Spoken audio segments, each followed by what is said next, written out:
اور حلیمہ کے بیٹے کے ساتھ بکریاں چرانے کے لیے چلے گئے تھے تو آپ نے سیرت کی کتابوں میں پڑھا ہوگا، علماء سے سنا ہوگا کہ حلیمہ کا بیٹا اپنے ساتھیوں کے ساتھ دوڑتا ہوا آیا اور کہنے لگا اماں 2 آدمی آئے سفید کپڑوں والے، انہوں نے ہمارے قریشی بھائی کو پکڑ لیا اور وہ پہاڑ کے اوپر لے جا کر اس کا سینہ چیر دیا ہے، سینہ چیر دیا۔ تو جب دوسرے بچوں نے سینے کو چرتا ہوا دیکھا تو معلوم ہوا کہ حضور اقدس علیہ الصلوۃ والسلام کا سینہ اس ظاہری عالم میں چیرا گیا، چنانچہ شجاعت سے ملنے کی لکیر اس کے لیے روشن دلیل ہے۔ اچھا صاحب، تو میں بات یہ کہنا چاہتا تھا کہ حضور علیہ الصلوۃ والسلام فرماتے ہیں کہ فرشتے میرے سینے کو چیرتے تھے لیکن خون کا ایک قطرہ نہیں نکلتا۔ فرشتوں نے 4 مرتبہ میرے سینے کو چیرا، خون کا ایک قطرہ نہیں نکلا۔ ہم نے غزوہ احد میں خون کا نکلنا تو دیکھ لیا اور شق صدر کے وقت نہ نکلنا دیکھا ہی نہیں۔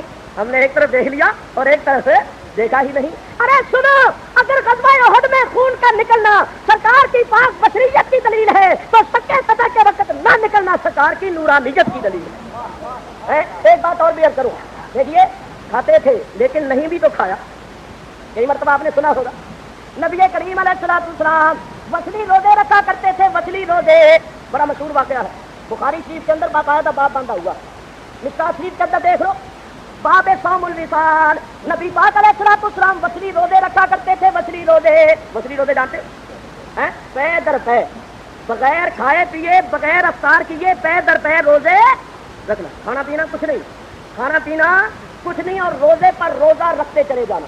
اور کتنے کتنے دنوں کے روزے رکھتے تھے؟ تو مزے کی بات ہے کہ حوالہ بھی بڑا شاندار، علامہ ابن قیم نے ذات المعاد کے اندر لکھا ہے کہ 21 دن کے روزے رکھتے تھے۔ 21 دن برابر نہ کچھ کھانا نہ کچھ پینا۔ جب سرکار نے اس قسم کے روزے رکھے تو صحابہ کرام نے دیکھا اور انہوں نے خیال کیا کہ ہم پر حضور کی اتباع واجب اور لازم ہے تو ہمیں بھی رکھنے چاہیے۔ انہوں نے بھی رکھنے شروع کر دیے۔ جب انہوں نے رکھنے شروع کیے، ابھی 2 دن ہی گزرے تھے، تیسرا دن جو چڑھا تو سب کے سب پتلے پڑ گئے، کمزور پڑ گئے، چہروں پر کمزوری کے آثار نمایاں ہوئے، چہرے زرد اور پیلے ہو گئے، کسی سے اٹھا نہ جائے، کسی سے چلا نہ جائے۔ حضور علیہ الصلوۃ والسلام نے فرمایا بھائی تمہیں کیا ہو گیا؟ کہیں گے یا رسول اللہ ہم نے آپ کو دیکھا کہ آپ وصلی روزے رکھتے ہیں، ہم نے بھی رکھنے شروع کر دیے۔ فرمایا تم وصلی روزے نہ رکھو۔ جب حضور نے انہیں منع فرمایا کہ تم وصلی روزے نہ رکھو تو حضور علیہ الصلوۃ والسلام کے منع کرنے پر صحابہ کہتے ہیں یا رسول اللہ آپ رکھتے ہیں، حضور آپ تو رکھتے ہیں اور ہمیں منع فرماتے ہیں، حضور خود تو رکھتے ہیں۔ حضور علیہ الصلوۃ والسلام نے یہ سن کر فرمایا لست مثلکم، میں تمہاری مثل نہیں، میں تمہاری مثل نہیں ہوں۔ یہ بھی سوچنے کی بات ہے، کافروں کو تو کہتے ہیں انا بشر مثلکم اور صحابہ کرام کو کہتے ہیں لست مثلکم، میں تمہاری مثل نہیں ہوں۔ میاں ذرا سوچ اور غور کر کے بات کیا ہے، بات کیا؟ یہ تو قابل غور بات تھی۔ حضور فرماتے ہیں صحابہ کو لست مثلکم، میں تمہاری مثل نہیں، بلکہ فرمایا ایکم مثلی، کون ہے تم میں میری مثل؟ وہاں صدیق اکبر بھی بیٹھے تھے، عمر فاروق بھی بیٹھے تھے، عثمان غنی بھی بیٹھے تھے، علی مرتضیٰ بیٹھے تھے، اشرا مبشرہ میں تھے، جلیل القدر صحابہ بیٹھے ہوئے تھے۔ حضور اعلان فرما رہے ایکم مثلی، کون ہے تم میں میری مثل؟ کوئی نہیں بولا۔ بھائی کوئی بولا؟ صدیق اکبر کہہ رہے تھے یا رسول اللہ میں آپ کی مثل ہوں، عمر فاروق کہتے میں آپ کی مثل ہوں، علی شیر خدا کہہ دیتے میں آپ کی مثل ہوں، آپ کی بھی 2 آنکھیں میری بھی 2 آنکھیں ہیں، آپ کے بھی 2 کان ہیں میرے بھی 2 کان ہیں، آپ کے منہ میں زبان ہے میرے منہ میں بھی زبان ہے، آپ کے دانت ہیں میرے بھی دانت ہیں، آپ کے ہونٹ ہیں میرے بھی ہونٹ ہیں، آپ کی ناک ہے میری بھی ناک ہے، اور آپ کے ہاتھ ہیں میرے بھی ہاتھ ہیں، آپ کے دونوں ہاتھوں کی انگلیاں 10 ہیں میری انگلیاں بھی 10 ہیں، میرے بھی 2 پاؤں ہیں، آپ بھی کھاتے پیتے ہیں میں بھی کھاتا پیتا ہوں، آپ بھی سوتے چلتے ہیں میں بھی سوتا چلتا ہوں، بیوی بچے آپ کے بھی ہیں میرے بھی ہیں، اور میں آپ کی مثل ہوں۔ لیکن صحابہ میں سے کوئی نہیں بولا۔ بھائی سارے کون؟ صحابہ میں سے حضور علیہ الصلوۃ والسلام اعلان فرما رہے ہیں ایکم مثلی، کون ہے تم میں میری مثل؟ صحابہ میں سے کوئی نہیں بولا۔ وہ بولتے کیسے؟ وہ جانتے تھے یہ تو وہ رسول ہے کہ چاہے تو انگلیوں سے چشمے جلا دے، یہ تو وہ رسول ہے، اللہ اکبر، یہ وہ ہے کہ اس کی انگلی اٹھ جائے تو آسمان پر چاند کے ٹکڑے ہو جائے، اس کی انگلی کا اشارہ ہو جائے تو ڈوبا ہوا سورج واپس آ جائے، یہ وہ رسول ہے کہ اس کا اشارہ ہو جائے تو گنگے کلام کرنے لگ جاتے ہیں، اندھے بینا ہو جاتے ہیں۔ وہ برابری کا دعویٰ کیسے کرتے؟ برابری کا دعویٰ تو آج ہم نے کرنا شروع کر دیا کیونکہ ہم نے ذات مصطفیٰ کے جلووں کو دیکھا نہیں، جنہوں نے دیکھا تھا وہ کیسے کر سکتے تھے؟ تو خیر سرکار نے فرمایا ایکم مثلی، کون ہے تم میں میری مثل؟ چلو اور کچھ نہیں تو کسی شادی کو چاہیے تھا وہ اور کچھ نہ کہتا، اٹھ کر قل انما انا بشر مثلکم نہیں پڑھ دیتا، یہ آیت تو ان کو یاد ہی ہوگی، کیا خیال ہے آپ کا؟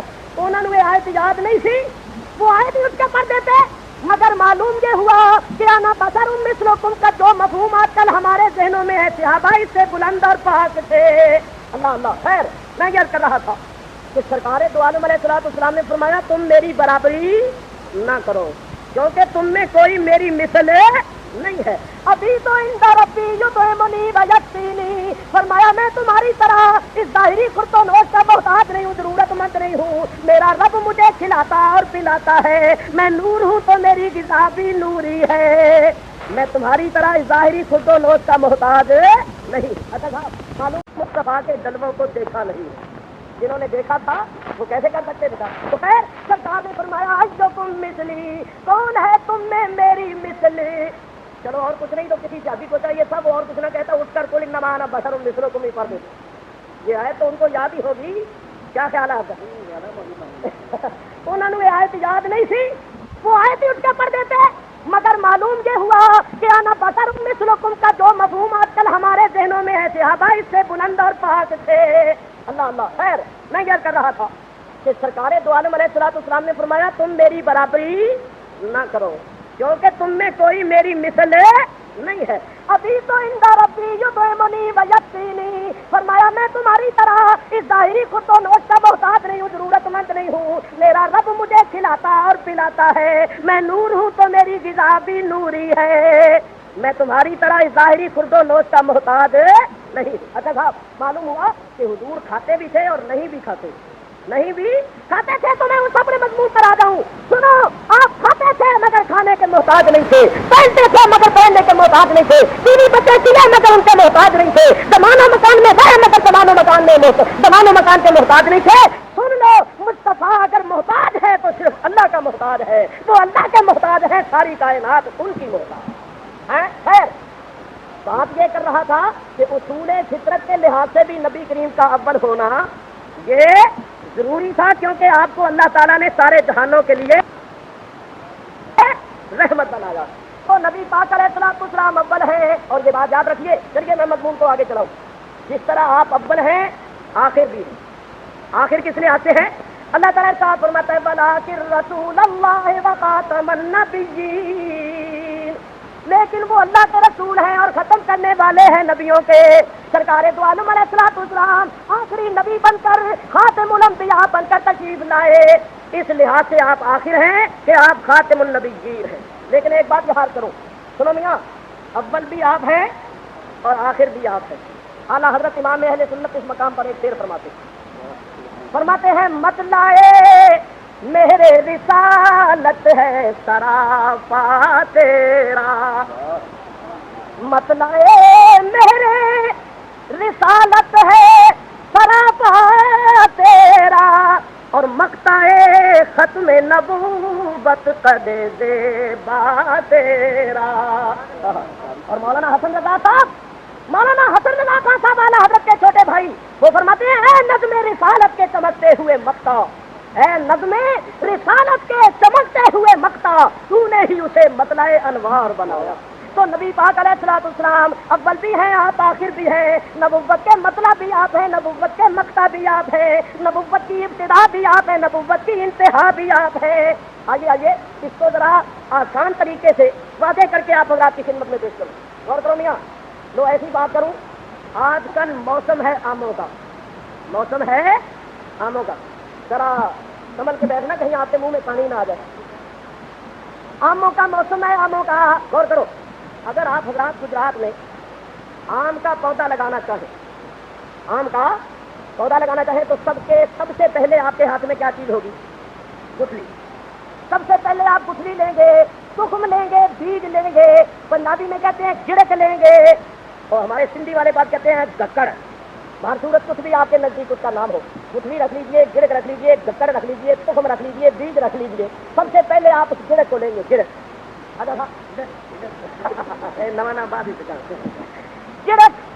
گڑک ہاتھ میں آپ لے کے اس کو کیا کریں گے؟ سب سے پہلے آپ اس کو مٹی میں پوشیدہ کر دیں گے۔ یہ بھی ایک بات سننے کے بعد وہ گڑک زمین کے اوپر پڑی رہے تو نہیں اگتی، اس سے پودا نہیں نکلتا۔ پودا کب نکلتا ہے؟ جب اس کو زمین کے اندر پوشیدہ کر دیا جائے۔ تب اس کو مٹی کے اندر زمین کے اندر دبا دیا جائے, پوشیدہ کر دیا جائے, تو پردے کے اندر اس پر دانشی کی کاروائی شروع ہو جاتی ہے. سنو ذرا غور کے ساتھ سننے کی بات ہے یہ. صوفیوں اور سنیوں ذرا غور کے ساتھ سنو. جب تم نے اس گٹھلی کو گڑک کو زمین کے اندر پوشیدہ کر دیا تو رب تبارک و تعالیٰ اس گڑک کو, اس گٹھلی کو پھاڑ دیتا ہے, اور اس کے اندر جو مغز ہوتا ہے نا, مغز گری, اس مغز اور گری میں سے ایک نرم و نازک سی شاخ نکالتا ہے. شاخ جب نمودار ہوتی ہے, باہر نکلتی ہے, تو آپ دیکھ کر خوش ہوتے ہیں. سننا ذرا, بالکل توجہ میری طرف ہے. وہ شاخ بڑھتی گئی, بڑی ہونی شروع ہو گئی, آہستہ آہستہ اس نے ایک پودے کی شکل صورت اختیار کر لی. بڑھتے بڑھتے بڑھتے بڑھتے, سنو, جب درخت اپنے مرتبہ کمال کو پہنچا تو وہ بڑھنے سے رک گیا, آگے بڑھنے سے رک گیا. چنانچہ آپ حضرات جانتے ہیں کہ اللہ تبارک و تعالیٰ کی یہ قدرت ہے, اصول فطرت ہے کہ ہر وہ چیز جو جاری ہونے والی ہو, جو بڑھنے والی ہو, وہ ایک مقام پر آ کر رک جاتی ہے. اور کب رکتی ہے؟ جب وہ اپنے مرکز کو پا لیتی ہے. کب رکتی ہے؟ جب کہ وہ اپنے مرتبہ کمال کو پا لیتی ہے. مثلا دیکھیے, جب بچہ پیدا ہوتا ہے تو وہ بچہ تقریباً 1 فٹ لمبا ہوتا ہو, 1 فٹ لمبا, تو وہ 20 برس کی عمر میں ہو گیا 5.5 فٹ لمبا. تو ایسا تو نہیں نہ ہوتا کہ 40 برس کی عمر میں وہ 11 فٹ ہو جائے اور 80 برس کی عمر میں 22 فٹ لمبا ہو جائے, ایسا ہوتا ہے نہیں. وہ بچہ بڑھتا ہے, بڑھتے بڑھتے جب وہ رجولیت کے کمال کو پا لیتا ہے تو بڑھنے سے رک جاتا ہے. اسی طرح درخت بھی بڑھتا, تو بڑھتے بڑھتے جب وہ اپنے کمال کو پا لیتا ہے تو وہ بڑھنے سے رک جاتا ہے. یہ تو نہیں نہ ہوتا کہ درخت بڑھتے بڑھتے آسمان کو جا لگے, آخر وہ کسی نہ کسی مقام پر رکتا ہے یا نہیں رکتا. دریا میں پانی چلتا ہے, چلتے چلتے وہ بھی اپنے مرکز کو جب پا لیتا ہے تو پھر رک جاتا ہے. معلوم ہوا کہ اصول فطرت یہ ہے کہ ہر وہ چیز جو چلنے والی, جاری ہونے والی, بڑھنے والی ہوتی ہے, وہ آگے بڑھتی جاتی ہے, چلتی جاتی ہے, بڑھتی جاتی ہے, لیکن بڑھتی ہی نہیں جاتی. اس وقت تک بڑھتی ہے جب تک وہ اپنے مرتبہ کمال کو نہیں پا لیتی, اس وقت تک چلتی ہے جب تک وہ اپنے مرکز کو نہیں پا لیتی, اور جب اپنے مرکز کو پا لیتی ہے پھر آگے بڑھنے سے رک جاتی ہے. سناتے ذرا غور کیجیے. نبوت چلی, نبوت کسی مرکز سے چلی, نبوت کسی مرکز سے چلی. آدم علیہ السلام میں آئی, نوح علیہ السلام میں آئی, ابراہیم علیہ السلام میں آئی, اسماعیل علیہ السلام میں آئی, اسحاق علیہ السلام میں آئی. اللہ اللہ, یہ بڑھتی چلی جا رہی, جاری ہے, بڑھتی چلی جا رہی ہے, آگے چلی جا رہی ہے, رکتی نہیں. معلوم ہوتا ہے کہ یہ آگے اس واسطے بڑھتی جا رہی تھی کہ اس کو بھی اپنے مرکز کی تلاش تھی, اس کو بھی اپنے مرکز کی تلاش تھی. یہ کیوں آگے بڑھتی چلی جا رہی تھی؟ اس واسطے کہ یہ اپنے منتہا کمال کی تلاش میں تھی. بڑھتی گئی بڑھتی گئی, جب یہ نبوت ذات محمد مصطفیٰ پر آ گئی تو ختم ہو گئی, کیونکہ یہ نبوت کا مرکز ہے, یہ نبوت کا منتہا کمال ہے. تو نبوت کا ختم ہو جانا یہ بھی اصول فطرت کے مطابق ہے. جو لوگ ختم نبوت کے قائل نہیں ہیں وہ اصول فطرت کے خلاف عقیدہ رکھتے ہیں. یہ بھی ایک بات تھی, میں یہ کر رہا تھا. اللہ اللہ, وہ جناب والا گٹھلی سے, گڑک سے درخت نکلا, بڑھتے بڑھتے اس نے ایک پودے کی شکل اختیار کی, ایک درخت بن گیا, اپنے مرتبہ کمال کو پہنچا. جب وہ مرتبہ کمال کو پہنچا اس کو آم لگ گئے. درخت لگانے کا مقصد پورا ہو رہا, آم لگ گئے, میٹھے ہو گئے, ان میں رس پیدا ہو گیا, ان میں حسن پیدا ہو گیا, ان میں کمال پیدا ہو گیا, ان میں مٹھاس پیدا ہو گئی. درخت لگانے کا مقصد پورا ہو گیا. آپ نے آم توڑ لیا اور توڑ کر اس کو چوسا. چوسنے کے بعد بتائیے آپ کے ہاتھ میں کیا رہا؟ گٹھلی. آپ کے ہاتھ میں کیا رہا؟ گٹھلی. تو درخت کی ابتدا بھی گٹھلی سے ہوئی تھی اور اس کی انتہا بھی گٹھلی پر ہی ہو رہی ہے. درخت کی ابتدا میں بھی گٹھلی ہے اور اس کی انتہا میں بھی گٹھلی ہے. بنا تشبیہ و تمثیل اللہ تعالیٰ نے جب صدر نبوت کی آبیاری کی تو اے آقا تیری ذات کے قربان ہو جاؤں, صدر نبوت کی ابتدا بھی تجھے بنایا, انتہا بھی تجھے بنایا. اللہ اکبر. صدر نبوت کی ابتدا بھی آپ ہے, صدر نبوت کی انتہا بھی آپ ہے, صدر نبوت کی اصل بھی آپ ہے اور اس کا آخری ثمر بھی آپ ہے. اللہ اللہ, یہ سکول کے بچے یہاں بیٹھے ہوئے ہیں, ان سے میں پوچھتا ہوں کہ جب تم کاپی کے اوپر پرکار سے گول دائرہ بناتے ہو تو یہ بتاؤ کہ جس نقطے سے دائرے کی ابتدا ہوتی ہے انتہا کہاں پر آ کر ہوتی ہے؟ اسی نقطے پر ہے. جب تک اسی نقطے پر پنسل نہ آئے دائرے کی انتہا نہیں ہوتی, تکمیل نہیں ہوتی. تو میرے دوستوں بلا تشبیہ اللہ تبارک و تعالیٰ نے دستے قدرت سے, جب دستے قدرت سے نبوت کا دائرہ کھینچا تو ابتدا بھی مصطفیٰ سے ہوئی اور انتہا بھی آ کر مصطفیٰ سے ہو جاتی ہے. اول بھی آپ ہے اور آخر بھی آپ ہے, ابتدا بھی آپ ہے, انتہا بھی آپ ہے. اور ایک بات اور سنو, غور کے ساتھ سننا, جو اول بھی ہو اور آخر بھی ہو اس کے درمیان میں جو کچھ ہوتا ہے وہ اول و آخر اپنے مابین کو محیط ہوا کرتا. جو اول بھی ہو اور آخر بھی ہو درمیان میں جو کچھ ہوگا وہ اول و آخر اس کو محیط ہوگا یا نہیں ہوگا؟ ہے تو نبوت کی ابتدا بھی آپ ہے، انتہا بھی آپ ہے، اول بھی آپ ہے، آخر بھی آپ ہے۔ ثابت ہوا کہ سارے نبی آغوش مصطفیٰ میں، سارے نبی آغوش مصطفیٰ میں ہیں، اور سارے نبیوں کے کمالات دامن محمد مصطفیٰ میں ہیں۔ کوئی کمال ایسا نہیں جو کسی نبی میں ہو اور سرکار کی ذات میں نہ ہو۔ کیوں کہ فرع میں جو کمال ہوگا وہ اصل میں ضرور ہوگا، وہ اصل میں ضرور ہوگا۔ ہاں یہ نہیں ہو سکتا کہ فرع میں تو کوئی کمال ہو اور اصل میں نہ ہو، یہ نہیں ہو سکتا۔ جو فرع میں کمال ہوگا وہ اصل میں ضرور ہوگا۔ تو یہ سارے نبی اجزا ہے، اور ان سارے نبیوں کی اصل حضرت محمد مصطفیٰ۔ آگے ایک بات یہاں اور بھی عرض کروں، بھائی ذرا غور کے ساتھ سننا، توجہ کے ساتھ سنو، توجہ کسی اور طرف نہ ہو۔ دیکھو اللہ تبارک و تعالیٰ نے ہمیں کائنات میں غور و فکر کرنے کی دعوت دی ہے۔ چنانچہ یہ میرا تمہارا چہرہ جو ہے، اس چہرے کے اندر غور کرو تو یہ ایک بالش کا چہرہ، یہ بھی اللہ کی قدرتوں کا مظہر ہے۔ توجہ سے سننا، اسی چہرے میں اللہ نے آنکھیں پیدا کی ہیں۔ آنکھوں کو یہ کمال بخشا کہ یہ آنکھیں رنگوں کا، شکل و صورتوں کا علم رکھتی ہے۔ ہماری آنکھ فوراً بتا دیتی ہے کہ یہ رنگ سرخ ہے، یہ سبز ہے، یہ نیلا ہے، یہ پیلا ہے، یہ سفید ہے، یہ کالا ہے، یہ گورا ہے، ٹھیک ہے یا نہیں؟ ہماری آنکھیں مختلف رنگوں کا اور مختلف شکل و صورتوں کا علم رکھتی ہے۔ گویا یوں کہو کہ اللہ تبارک و تعالیٰ نے آنکھوں کو یہ کمال بنایا، یہ شکلوں، صورتوں، رنگوں کی عالم۔ اسی ہمارے چہرے میں اللہ نے کان پیدا کیے، اور ان کانوں میں یہ کمال ہے کہ یہ کان مختلف آوازوں کا علم رکھتے۔ کان بتا دیتے ہیں کہ یہ آواز آدمی کی ہے، یہ حیوان کی ہے، یہ موٹر کی ہے، یہ ہوائی جہاز کی ہے، یہ گاڑی کی ہے، یہ گدھے کی ہے، یہ فلاں کی ہے۔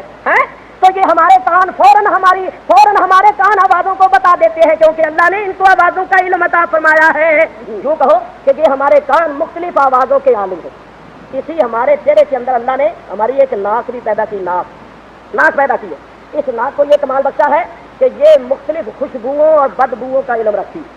ہماری ناک فوراً بتا دیتی ہے یہ خوشبو ہے، یہ بدبو ہے۔ خوشبو ہے تو کس چیز کی ہے، کون سی ہے، بدبو ہے تو کس چیز کی ہے، کون سی بدبو ہے۔ گویا یوں کہو کہ اللہ تعالیٰ نے ناک کو مختلف خوشبوؤں اور بدبوؤں کا علم عطا فرمایا، ناک کو یہ کمال بخشا۔ اسی ہمارے چہرے کے اندر ایک زبان ہے، زبان کو اللہ تعالیٰ نے مختلف ذائقوں کا علم عطا فرمایا، یہ کمال بخشا کہ ہماری زبان فوراً بتا دیتی ہے کہ یہ ذائقہ کس قسم کا ہے، کھٹا ہے، میٹھا ہے، پھیکا ہے، کس قسم کا ہے۔ اللہ اللہ، جب آپ حضرات نے یہ سن لیا تو اب ذرا توجہ کیجیے، میں ایک بات کرنے لگا۔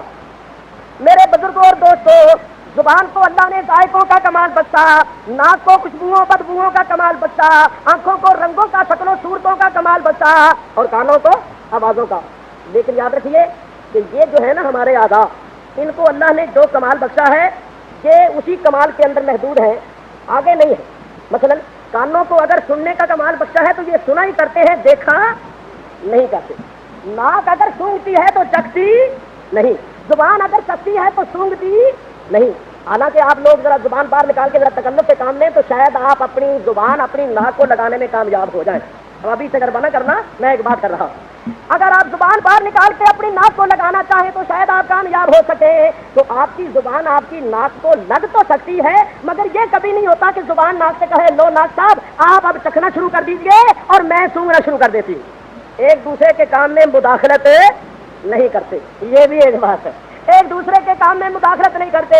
زبان کہتی ہے میں چکھتی جاتی ہوں، تو سونگتی جا، اے ناک تو اپنا کام کر، میں اپنا کام، تو میرے کام میں دخل نہ دے، میں تیرے کام میں۔ تو زبان صرف چکھتی ہے، ناک صرف سونگتی ہے، آنکھ صرف دیکھتی ہے، کان ہمارے صرف سنتے ہیں۔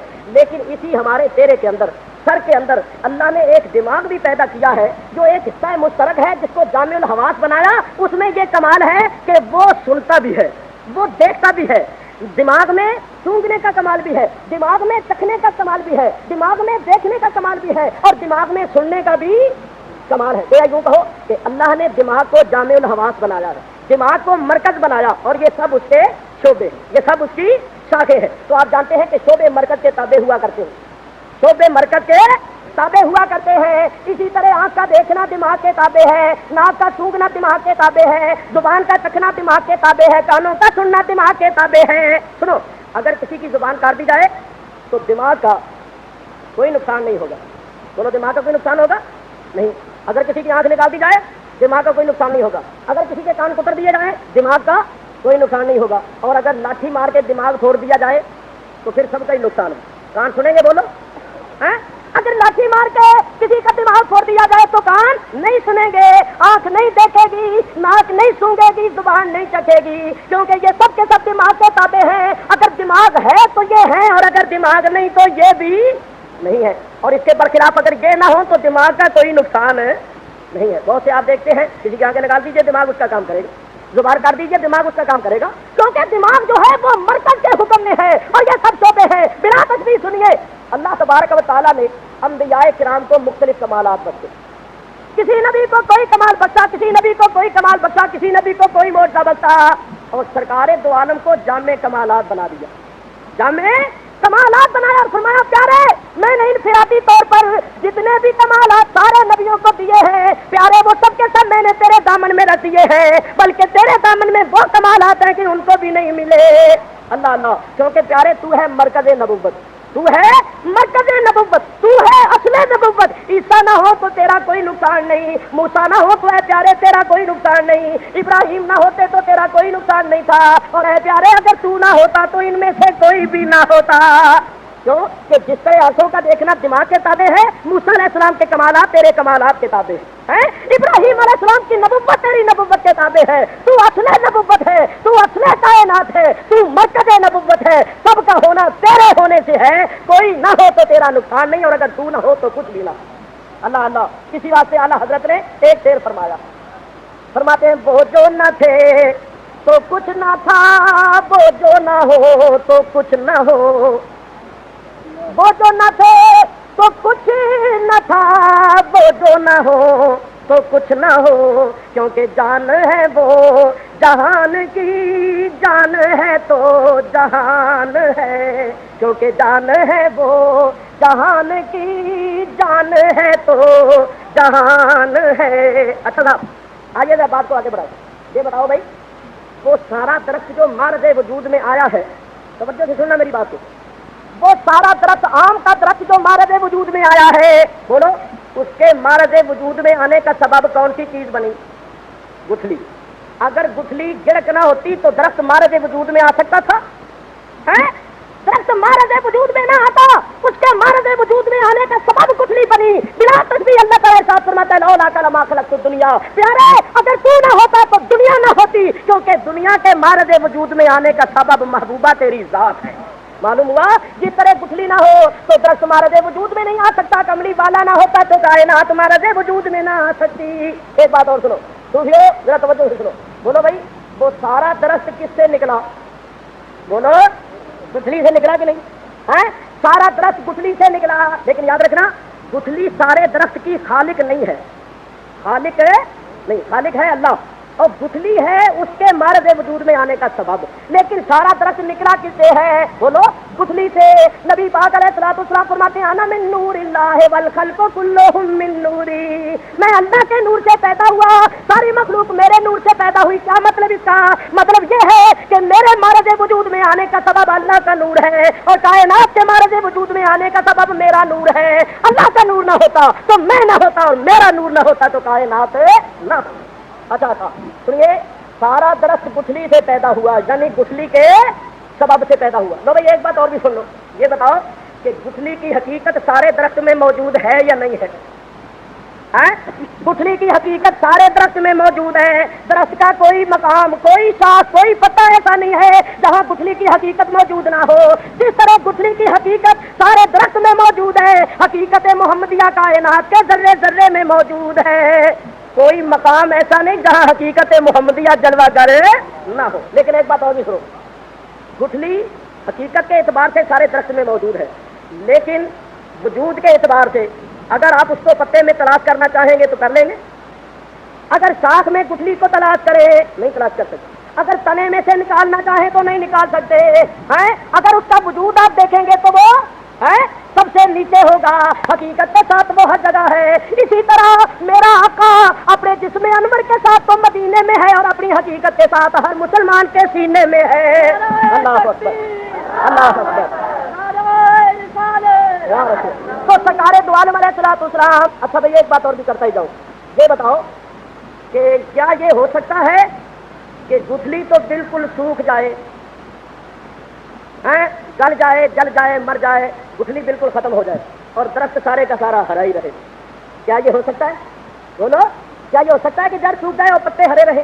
کیا یہ ہو سکتا ہے کہ جڑ سوکھ جائے اور شاخیں ہری رہے؟ یہ نہیں ہو سکتا. جب یہ نہیں ہو سکتا تو اندازہ کرو کہ اگر مصطفیٰ مر جائے تو یہ جہان زندہ کیسے رہ سکتا ہے؟ اگر جڑ سوکھ جائے تو درخت ہرا نہیں رہتا, پتے شاخیں ہری نہیں رہتی. تو میرا آقا اصل کائنات ہے اور یہ ساری کائنات اسی کی شاخیں ہیں, اسی کی فرا ہے. اگر وہ مر گئے تو جہان زندہ کیسے ہے؟ ارے یہ جہان زندہ اس واسطے ہے کہ میرا آقا زندہ.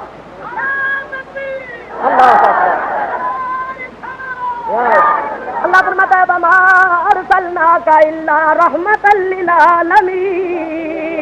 اے حبیب, ہم نے آپ کو سارے جہانوں کے واسطے رحمت بنا کے بھیجا ہے. جس طرح گٹھلی کا فیض درخت کے پتے پتے کو پہنچ رہا ہے, میرے آقا کی رحمت کا فیض کائنات کے ذرے ذرے کو پہنچ رہا ہے.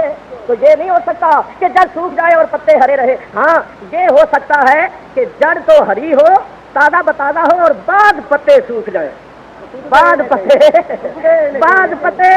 سوکھ جائے. سنو یہ تو سنو غور کے ساتھ سنو, یہ تو نہیں ہو سکتا, یہ تو نہیں ہو سکتا کہ بجلی گھر میں انجن فیل ہو جائے اور گجرات شہر میں سارے بلب جگتے ہی رہے, سارے بلب جلتے رہے. یہ ہو سکتا ہے؟ یہ نہیں. ہاں یہ ہو سکتا ہے کہ پاور ہاؤس میں بجلی گھر میں انجن تو برابر چل رہا ہو لیکن بعد بلب بجھ گئے ہو, بعد فیوز ہو گئے ہو, یا کسی دشمن نے کسی مخالف نے درمیان سے تار کاٹ دی ہو, درمیان سے تار. ایسا تو ہو سکتا ہے یہ. اور اگر کوئی کہے کہ صاحب بجلی گھر میں تو انجن فیل ہو گیا اور میرے گھر میں پنکھا چل رہا ہے, میرے گھر میں ریڈیو چل رہا ہے, میرے گھر میں بلب چل رہے ہیں, تو سب کہیں گے کہ یہ تو پاگل ہو گیا ہے. ارے یہ کیسی بات کر رہا ہے؟ کیا یہ ہو سکتا ہے کہ بجلی گھر میں انجن فیل ہو جائے تیرے گھر میں بلب چلتا رہے؟ اور میں ایک بات بتاؤں, اگر کوئی شخص کمرے میں بیٹھا ہوا ہو اور اچانک اس کے گھر کا بلب بجھ جائے تو وہ یہ غلط گمان کر سکتا ہے کہ شاید بجلی گھر میں انجن فیل ہو گیا ہوگا. یہ وہ گمان کر سکتا ہے نا. حالانکہ اس نے یہ نہیں سوچا کہ یہ بھی تو ہو سکتا ہے کہ میرے بلب کا فیوز اڑ گیا ہو, یہ بھی ہو سکتا ہے کہ میرے بلب کا تعلق جو ہے پاور ہاؤس کے ساتھ وہ کسی نے کاٹ دیا ہو, یہ بھی تو ہو سکتا ہے نا. تو بعض لوگوں کو ایسا ہی شبہ پڑا, جب ان کے بلب بجھ گئے تو انہوں نے یہ گمان کر لیا کہ ادھر انجن فیل ہو گیا ہے. اور ہم ہمدردی کرتے ہوئے یہ کہتے ہیں, او دوستو, او بھائیو, بجلی گھر میں انجن فیل نہیں ہوا, تمہاری تار کسی نے کاٹ دی ہے, کسی ولی اللہ کا دامن تھام لو پھر جوڑ دے گا.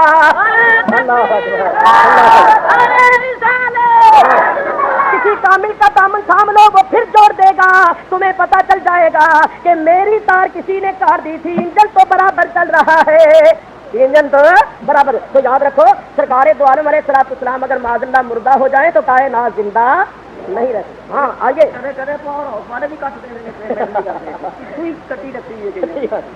سنو ذرا ایک بات اور عرض کرتا ہوں, سنو یہ توجہ کے ساتھ سننے کی بات ہے.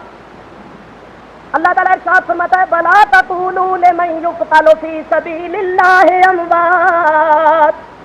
اللہ فرماتا ہے جو اللہ کی راہ میں قتل ہو جاتے ہیں, شہید ہو جاتے ہیں, ان کو مردہ نہ کہو, بل احیاء ولکن لا تشعرون, بلکہ وہ زندہ ہیں لیکن تمہیں شعور نہیں. اللہ فرماتا ہے ایمان والو خبردار, شہداء کو مردہ نہ کہنا, وہ مردہ نہیں زندہ ہیں لیکن تمہیں شعور نہیں. دوسری آیت میں کیا فرمایا؟ دوسری آیت میں اللہ فرماتا ہے بلا تحسبن الذین قتلوا فی سبیل اللہ امواتا, جو اللہ کی راہ میں قتل ہو جاتے ہیں, شہید ہو جاتے ہیں, خبردار ان کو مردہ گمان بھی نہ کرنا. پہلی آیت میں فرمایا تھا بلا تقولوا کہ ان کو مردہ نہ کہنا, اس آیت میں فرمایا بلا تحسبن, ارے کہنا تو درکنار, کبھی گمان بھی نہ کرنا.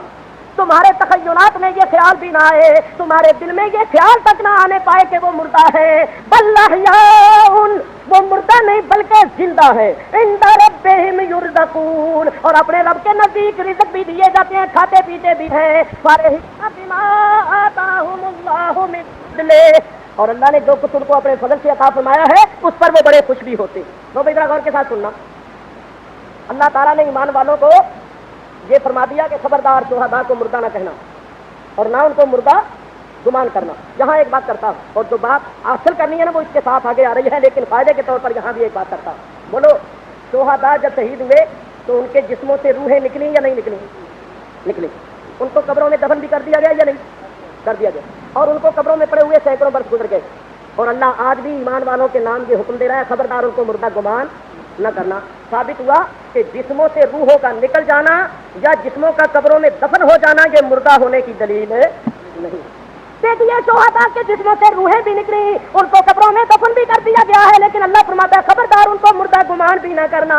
میرے دوستوں بزرگوں, جسم سے روح کا کا نکل جانا یہ موت حقیقی نہیں ہے، موت عادی ہے، موت عادی ہے، موت حقیقی نہیں۔ یہ بھی ایک بات کر جاؤں، آپ کہیں گے پتہ نہیں موت عادی کیا ہوتی، موت حقیقی کیا ہوتی۔ سنو، روح جو ہے نا، روح یہ خالق حیات نہیں ہے، سبب حیات ہے۔ روح خالق حیات نہیں بلکہ سبب حیات ہے۔ خالق حیات اور ہے اللہ، الذی خلق الموت والحیات، اللہ وہ ہے جس نے موت اور حیات کو پیدا کیا۔ ثابت ہوا کہ زندگی اور موت کا خالق ہے اللہ۔ اس اللہ نے زندگی کا سبب بنایا ہے روح کو، زندگی کا سبب بنایا ہے روح کو۔ اور میں تمہیں بتاؤں کہ خدا کی قسم وہ اللہ تبارک و تعالیٰ اس بات پر قادر ہے کہ سبب نہ ہو اور مسبب ہو، سبب نہ ہو اور مسبب ہو۔ چلیے اس کی بھی ایک مثال دوں۔ دیکھیے بچے کی ولادت کا سبب کیا ہے؟ عورت اور مرد کا اختلاف، یہ ٹھیک ہے یا نہیں؟ یہ بچے کی ولادت اور پیدائش کا سبب ہے یا نہیں ہے؟ تو مجھے یہ بتائیے کہ عیسیٰ علیہ السلام بغیر اس سبب کے پیدا ہوئے یا نہیں ہوئے؟ مائی حوا علیہ السلام بغیر اس سبب کے پیدا ہوئی یا نہیں ہوئی؟ حضرت آدم علیہ السلام بغیر اس سبب کے پیدا ہوئے یا نہیں ہوئے؟ سبب نہیں ہے اور مسبب ہے۔ اور آپ یہ بھی دیکھ رہے ہیں کہ ہزاروں مرد و عورت موجود ہیں، سبب ہے مگر مسبب نہیں ہے۔ تو وہ اللہ اس بات پر قادر ہے کہ سبب نہ ہو اور مسبب پیدا کر دے، اور وہ اس بات پر بھی قادر ہے کہ سبب ہو اور پھر بھی مسبب نہ ہونے دے۔ تو یاد رکھو، روح جب سبب زندگی ہے تو یہ سبب نہ ہو تو اللہ پھر بھی زندہ رکھنے پر قادر ہے۔ تو میرا آقا جب اسرائیل نے روح قبض کی تھی، روح باہر تھی، میرا آقا قسم خدا کی اس وقت بھی زندہ۔ کیوں کہ روح جو ہے یہ سبب ہے، اور اللہ سبب کے بغیر بھی مسبب پیدا کرنے پر قادر ہے۔ یہ تو ایک ضمن بات تھی۔ اب ذرا ایک بات سنیے، شہداء زندہ ہے، زندہ، حالانکہ وہ قبروں میں پڑے ہوئے، ٹھیک ہے یا نہیں؟ ہندوؤں سے پوچھو، کافروں سے پوچھو، سادہ سیدھا لوگوں سے پوچھو، وہ کہیں گے زندہ کیسے؟ کبھی زندوں کو بھی قبروں میں دفن کیا جاتا ہے، کبھی زندوں کی عورتیں بھی عزت گزار کے نکاح پڑھاتی ہیں، شہداء کی عورتوں نے نکاح پڑھا لیے، شہداء کی روحیں نکل گئیں، شہداء کو قبروں میں دفن کیا گیا، وہ زندہ کیسے ہیں؟ ہم کہتے ہیں قرآن میں اللہ فرماتا ہے ان کو مردہ گمان بھی نہ کرو، تو ہمارا ایمان ہے قرآن پر۔ تو سنیے، جو شہداء لوگوں کے نزدیک مردہ ہیں، اللہ فرماتا ہے وہ زندہ ہے، اللہ فرماتا ہے وہ زندہ ہے۔ اور ذرا دوسری طرف دیکھیے، وہ مکے کے کافر جو کھاتے پیتے تھے، کاروبار کرتے تھے، بیوی بچے رکھتے تھے، میدان جنگ میں مقابلے میں آتے تھے، لوگوں کے نزدیک زندہ تھے، اللہ فرماتا ہے مردے ہیں، اللہ فرماتا ہے مردے۔ قرآن میں فرمایا انک لا تسمع الموتى ولا تسمع الصم الدعاء اذا ولوا مدبرین۔ تمام مفسرین کا اس پر اتفاق ہے کہ یہ آیت کافروں کے حق میں اتری ہے۔ اس آیت میں جو لفظ موت آیا ہے اس سے مراد قبروں کے مردے نہیں بلکہ وہ کفار ہیں جو کھاتے پیتے تھے، کاروبار کرتے تھے، لوگوں کے نزدیک زندہ تھے۔ تو اب ذرا سننا سنیو، شہداء جو لوگوں کے نزدیک مردہ ہے، اللہ فرماتا ہے زندے ہیں، خبردار ان کو مردہ گمان بھی نہ کرنا۔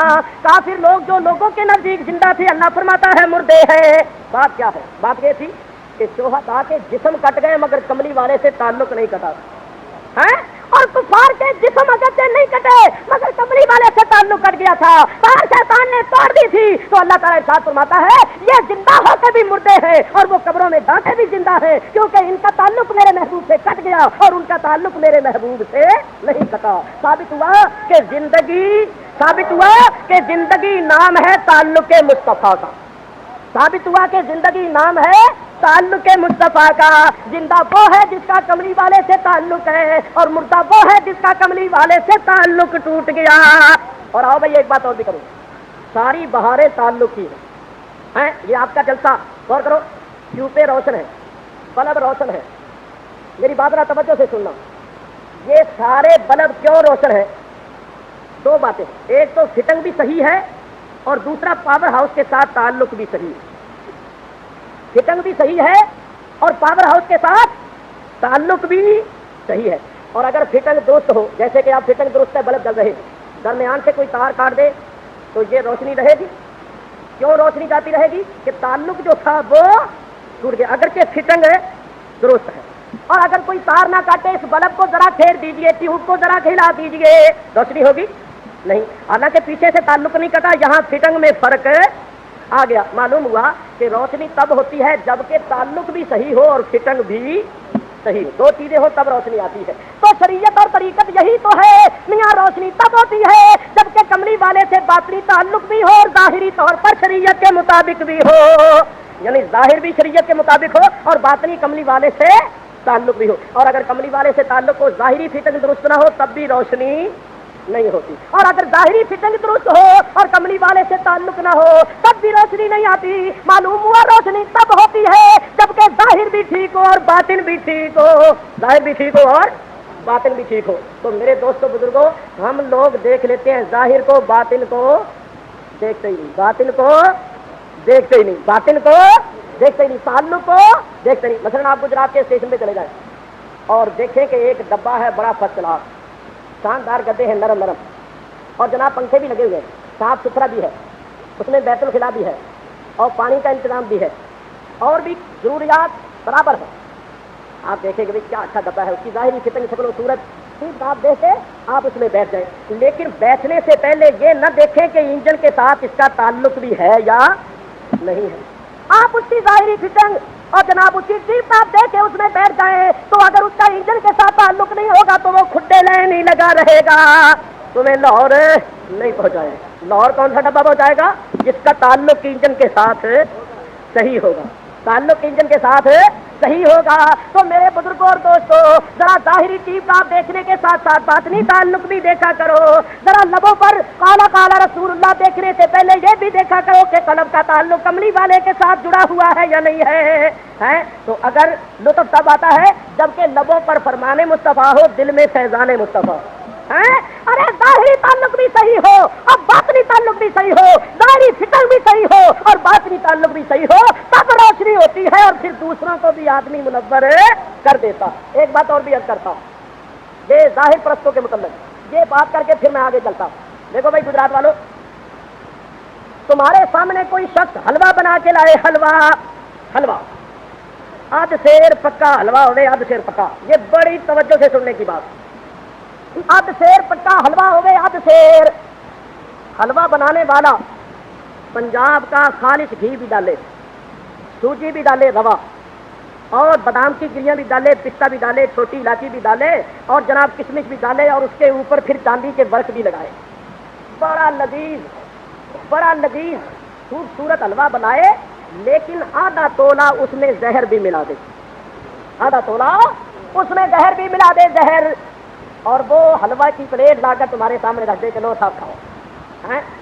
اب آپ کو وہ زہر جو ہے وہ نظر نہیں آ رہا, گریاں نظر آ رہی ہیں بادام کی گریاں نظر آ رہی ہے, کشمش نظر آ رہی ہے, چاندی کے برق نظر آ رہے ہیں, پستہ نظر آ رہا ہے, پنجاب کا تیرتا ہوا گھی نظر آ رہا ہے, سوجی بھنی ہوئی نظر آ رہی ہے, اور وہ زہر جو ہے وہ نظر نہیں آ رہا, وہ زہر نظر نہیں آ رہا. تو آپ اس حلوے کو لگے کھانے اور ادھر سے سید محمود شاہ صاحب آ گئے, اوپر سے حضرت علامہ مولانا مفتی احمد یار خان صاحب تشریف لے آئے, حضرت مولانا سید احمد شاہ صاحب تشریف لے آئے, حضرت مولانا سید حامد شاہ صاحب تشریف لے آئے, کوئی اور بزرگ آ جائے, کوئی اور آپ کا خادم آ جائے اور وہ آ کے کہے او میرے بھائیوں, او مسلمانوں, او سنیوں, یہ حلوہ نہ کھانا, اس میں زہر ملا ہوا, اس میں زہر ملا ہوا, یہ حلوہ مت کھانا. وہ کہیں گے مفتی جی زہر نظر تو نہیں آتا, زہر نظر تو نہیں آتا. تو مفتی صاحب کہیں گے بھائی تمہیں نظر نہیں آتا مگر مجھے علم ہے کہ اس کے اندر زہر ملا ہوا ہے, لہذا تم اس حلوے کے قریب نہ جانا, اس حلوے کے قریب نہ جانا. تو اگر تم کہو کہ مفتی جی دیکھو نا بادام کی گریاں دیکھو, کشمش دیکھو, اور یہ جناب والا پستہ دیکھو, اور یہ چھوٹی الائچی دیکھو, چاندی کے ورق دیکھو, تو مفتی صاحب یہ ساری چیزیں بڑی مقوی ہیں, بڑی لذیذ ہیں, بڑی اچھی ہیں. اور مفتی صاحب اگر بالفرض 40 تولے حلوے میں, 40 تولے حلوے میں کیا نام ہے کوئی کیا 2 تولے زہر ہوا نہیں, تو کیا بات ہے. 40 تولے باقی 38 تولے چیزیں تو مقوی ہیں, مفید ہیں, اچھی ہیں, یہ 2 تولے کیا نقصان کریں گے, پرواہ نہیں ہے. تو مفتی صاحب کہیں گے یہ 38 تولے فائدہ نہیں پہنچائیں گے, 2 تولے بیڑا غرق کر کے رکھ دیں گے. تو بولو پھر جس کو جان پیاری ہوگی وہ حلوے کی پلیٹ کو ہاتھ لگائے گا, جس کو جان پیاری ہوگی وہ حلوے کی پلیٹ کو ہاتھ لگائے گا, نہیں لگائے گا. اور اگر کوئی اس کو کہے میاں تو چاندی کے ورق دیکھ, میاں یہ بادام کی گریاں دیکھ, یہ تیرتا ہوا گھی دیکھ, وہ کہتا ہے یہ سب دھوکہ ہے, یہ میرے پھنسانے کے لیے سارا معاملہ ہے, مجھے پتا چل گیا کہ اس میں زہر ملا ہوا, میں تو اب اس کو ہاتھ بھی نہیں لگاؤں گا, میں تو اس کو ہاتھ بھی نہیں لگاؤں گا. تو یاد رکھنا ظاہری ٹیپ ٹاپ ہی نہیں دیکھنی چاہیے, کچھ اندر بھی نظر مارا کرو. اور ایک بات اور سنو, ایک بات اور بڑے مزے کی ہے, وہ یہ کہ اگر کسی کے اندر 14 آنے باتیں اچھی ہوں اور 2 آنے خراب ہوں تو تمہاری نظر تو 14 آنے پر ہوتی ہے اور ہماری نظر 2 آنے پر ہوتی ہے. تمہاری نظر تو 38 تولے سوجی روے پر ہوتی ہے اور ہماری نظر وہ 2 تولے زہر پر ہوتی ہے، اور کوئی کھانے والا آ کے کھا لے تو وہ 38 تولے فائدہ نہیں پہنچائیں گے، 2 تولے بیڑا غرق کر کے رکھ دیں گے۔ اور یہاں سے اب یہ بھی سمجھ سکتے ہیں کہ یہ گناہ جو ہے ان کا بھی حال یہی ہے۔ ہمارے بعض نوجوان کہتے ہیں مولوی جی سینما دیکھنا، مان لیا کہ اس میں بعض باتیں بری ہوتی ہیں لیکن بعض باتیں اچھی بھی تو ہوتی ہیں، بعض باتیں اچھی بھی تو ہوتی ہیں، تو مولوی صاحب ہم اس بات سے دیکھتے ہیں کہ بری باتوں سے ہم اثر نہیں لیتے، اچھی باتوں سے اثر لے لیتے۔ حالانکہ آپ جانتے ہیں کہ سینما دیکھنے والے، کبھی آپ نے نہیں سنا ہوگا کہ سینما دیکھنے والے 25% اولیاء اللہ بن گئے ہیں یا 10% عارف باللہ ہو گئے ہو۔ ہاں یہ دیکھنے میں آتا ہے کہ بعض نوجوان نماز پڑھتے ہیں، نیک ہوتے ہیں، لیکن بروں کی صحبت بیٹھ کے جب سینما جانا شروع کر دیتے ہیں تو نماز بھی ٹوٹ جاتی ہے۔ برائی کا اثر جلدی ہوتا ہے، برائی کا اثر زیادہ ہوتا ہے، تو یاد رکھو صرف کشمش کو ہی نہ دیکھو، چاندی کے برتنوں کو دے کر مائل نہ ہو جاؤ، بلکہ اس زہر پر بھی نظر کرو جو ہلاکت کا سبب ہے۔ اور ایک بات اور سنو بھائی، دیکھو میاں، جس کو جان پیاری ہوگی وہ جان لینے کے بعد حلوہ نہیں کھائے گا، اور جس کو پتا چل جائے کہ زہر ملا ہوا ہے پھر وہ کھاتا ہے تو معلوم ہوا کہ اس کو جان پیاری نہیں۔ جس کو جان پیاری ہوگی وہ پھر حلوے کی پلیٹ کو ہاتھ نہیں لگائے گا۔ تو اللہ تعالیٰ اور اس کے حبیب نے ہمیں بتا دیا، او ایمان والو، یہ گناہوں کی پلیٹ جو ہے یہ بظاہر تو بڑی لذیذ ہے، لیکن اسی لذت کے اندر تمہاری ہلاکت کا سامان بھی موجود ہے۔ خبردار اس لذت پر فریبتا ہو کہ اپنے ایمان کو ہلا کر تباہ نہ کر لینا۔ چنانچہ دیکھیے نا، گیت سننے میں کتنی لذت آتی ہے، سینما دیکھنے میں لطف آتا ہے، برائی کرنے میں کتنی لذت آتی ہے، اسی طرح للچائی ہوئی نگاہوں سے غیر محرم عورتوں کے دیکھنے میں ان سارے گناہوں میں لذتیں ہیں، لیکن میرے دوستوں ان لذتوں کے اندر ہلاکت کا سامان بھی موجود ہے۔ جن کو اپنا ایمان پیارا ہوتا ہے وہ ان لذت کی پلیٹوں کو ہاتھ نہیں لگاتا، وہی ہاتھ لگاتا ہے جس کو اپنا ایمان پیارا نہیں ہوتا، ایمان پیارا نہیں ہوتا۔ تو میں ضمن یہ بھی چند باتیں عرض کرتا ہوں، مسلمان کی شان یہ ہے کہ جو چیز اس کے ایمان کو ہلاک کرنے والی ہو وہ اس چیز سے اجتناب کرے، اس سے بچے، کیونکہ ایمان سب سے زیادہ پیاری دولت ہے۔ اور آج کل مسلمانوں کا معاشرہ تباہ ہوتا چلا جا رہا ہے، چند بیماریاں ایسی ہیں جو مسلمانوں کے اندر بہت ہی زیادہ پیدا ہوتی چلی جا رہی ہیں، اور میں آپ کو بتاتا ہوں ان بیماریوں کے چند اسباب ہیں جو عرض کر دیتا ہوں۔ ممکن ہے کہ اللہ تعالیٰ کے فضل و کرم سے کسی صاحب کو اجتناب کی توفیق ہو جائے اور ساتھ میں بھی ثواب کا حقدار ہو جائے۔ تو بھائی ذرا غور کرو میاں، انشاءاللہ پھر میں اپنے اسی موضوع پر آؤں گا۔ کامل حکیم جو ہوتا ہے نا، کامل حکیم، وہ بیماری کی جڑ کو پکڑتا ہے۔ کامل حکیم نبض دیکھ کر تشخیص کر کے بیماری کی جڑ کو تلاش کرتا ہے، اور جب اس کو بیماری کی جڑ مل جاتی ہے تو پھر وہ بیماری پر قابو پا لیتا ہے۔ کامل حکیم کی یہ نشانی ہے کہ وہ جڑ کو پکڑے گا۔ چنانچہ مجھے ایک لطیفہ یاد آیا کہ ایک حکیم تھا بڑا کامل، بڑا سمجھدار، اس کے پاس ایک بوڑھا آدمی نبض دکھانے کے لیے چلا گیا۔ بوڑھے نے کہا حکیم صاحب ذرا میری نبض دیکھیے۔ حکیم صاحب نے نبض پر ہاتھ رکھ لیا اور بوڑھے نے کہا حکیم صاحب مجھے نیند کم آتی ہے۔ ہاں بابا ٹھیک ہے۔ حکیم جی اس کی کیا وجہ ہے؟ حکیم صاحب نے کہا بابا اس کی وجہ ہے بڑھاپا۔ حکیم صاحب وہ مجھے سنائی بھی کم دیتا ہے۔ ہاں بابا ٹھیک ہے۔ حکیم صاحب اس کی کیا وجہ ہے؟ بابا اس کی وجہ بھی بڑھاپا ہی۔ حکیم جی مجھے بھوک بھی کم لگتی ہے۔ ہاں بابا ٹھیک ہے۔ حکیم جی اس کی کیا وجہ ہے؟ حکیم صاحب نے کہا بابا اس کی وجہ بھی بڑھاپا ہی۔ بابا کہے کہ میرا کھانا ہضم نہیں ہوتا، میری کمر دکھتی ہے، میری پنڈلیاں دکھتی ہیں، مجھے نیند پوری نہیں آتی۔ جو بھی بابا اپنی شکایت پیش کرے، اپنی تکلیف کا اظہار کرے، حکیم صاحب یہی کہتے ہیں ہاں بابا ٹھیک ہے اور اس کی وجہ ہے بڑھاپا۔ بابے نے اٹھا ڈنڈا لیا، ایسی تیسی کری حکیم جی، تجھے حکیم بنایا کس نے؟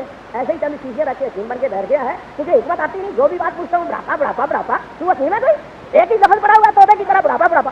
تو حکیم جی تھے بڑے سمجھدار، بڑے بردبار۔ بابے نے جب لاٹھی اٹھائی نا تو حکیم جی کہنے لگے بابا اس کی وجہ بھی بڑھاپا ہی ہے، یہ تو نے جو لاٹھی اٹھا لی ہے اس کی وجہ بھی بڑھاپا ہی ہے۔ تو حکیم تھا سمجھدار، اس نے بیماری کی اصل اور جڑ کو پکڑا کے بابا ہو گیا ہے بوڑھا۔ بڑھاپے کی وجہ سے اعضائے رئیسہ ہو گئے کمزور اور سارے جسم پر اس کا اثر پڑا۔ تو سب سے پہلی ضرورت ہے کہ بابے کے اندر تازہ خون پیدا کیا جائے، قوت پیدا کی جائے، پھر سارے اعضاء کو خود بخود قوت حاصل ہو جائے گی، آنکھیں اچھی طرح دیکھنے لگ جائیں گی، کان اچھی طرح سننے لگ جائیں گے۔ تو میرا کہنا یہ تھا کہ کامل حکیم بیماری کی جڑ کو پکڑتا۔ اللہ تبارک و تعالی حکیم مطلق، اس نے بھی بیماری کو جڑ کو پکڑا اور اس کا علاج ہمیں ارشاد فرمایا۔ کیا فرمایا؟ اللہ تعالیٰ ارشاد فرماتا ہے وَقُلْ لِلْمُؤْمِنِينَ يَغُضُّوا مِنْ أَبْصَارِهِمْ وَيَحْفَظُوا فُرُوجَهُمْ۔ اے حبیب، عام مومن مومن مردوں سے فرما دیجئے کہ جب ان کے سامنے غیر محرم عورتیں آ جایا کرے تو وہ اپنی نگاہوں کو نیچے جھکا لیا کرے، اپنی نگاہوں کو نیچے کر لیا کرے اور اپنی شرمگاہوں کی حفاظت کیا کرے۔ مردوں کو فرما دیا، صرف مردوں کو نہیں فرمایا، ساتھ عورتوں کو بھی فرمایا۔ وَقُلْ لِلْمُؤْمِنَاتِ يَغْضُضْنَ مِنْ أَبْصَارِهِنَّ وَيَحْفَظْنَ فُرُوجَهُنَّ، اے حبیب آپ مومن عورتوں سے بھی فرما دیجئے کہ وہ بھی اپنی نگاہیں نیچے کر لیا کرے اور اپنی عصمت کی حفاظت کیا کرے۔ دیکھو مردوں کو الگ حکم دیا، خبردار غیر محرم عورتوں کی دید سے اجتناب کرو۔ غیر محرم عورت سامنے آ جائے نگاہیں جھکا لو، تمہیں دیکھنے کی اجازت نہیں ہے۔ عورتوں کو حکم دے دیا کہ جب تمہارے سامنے غیر محرم مرد آ جائیں تو ان کو دیکھو مت بلکہ اپنی نگاہوں کو جھکا لو اور اپنی عصمت کی حفاظت کرو۔ غور کیجئے تو آپ اس نتیجے پر پہنچیں گے کہ تمام فتنہ و فساد کی بنیاد بد نظری ہے۔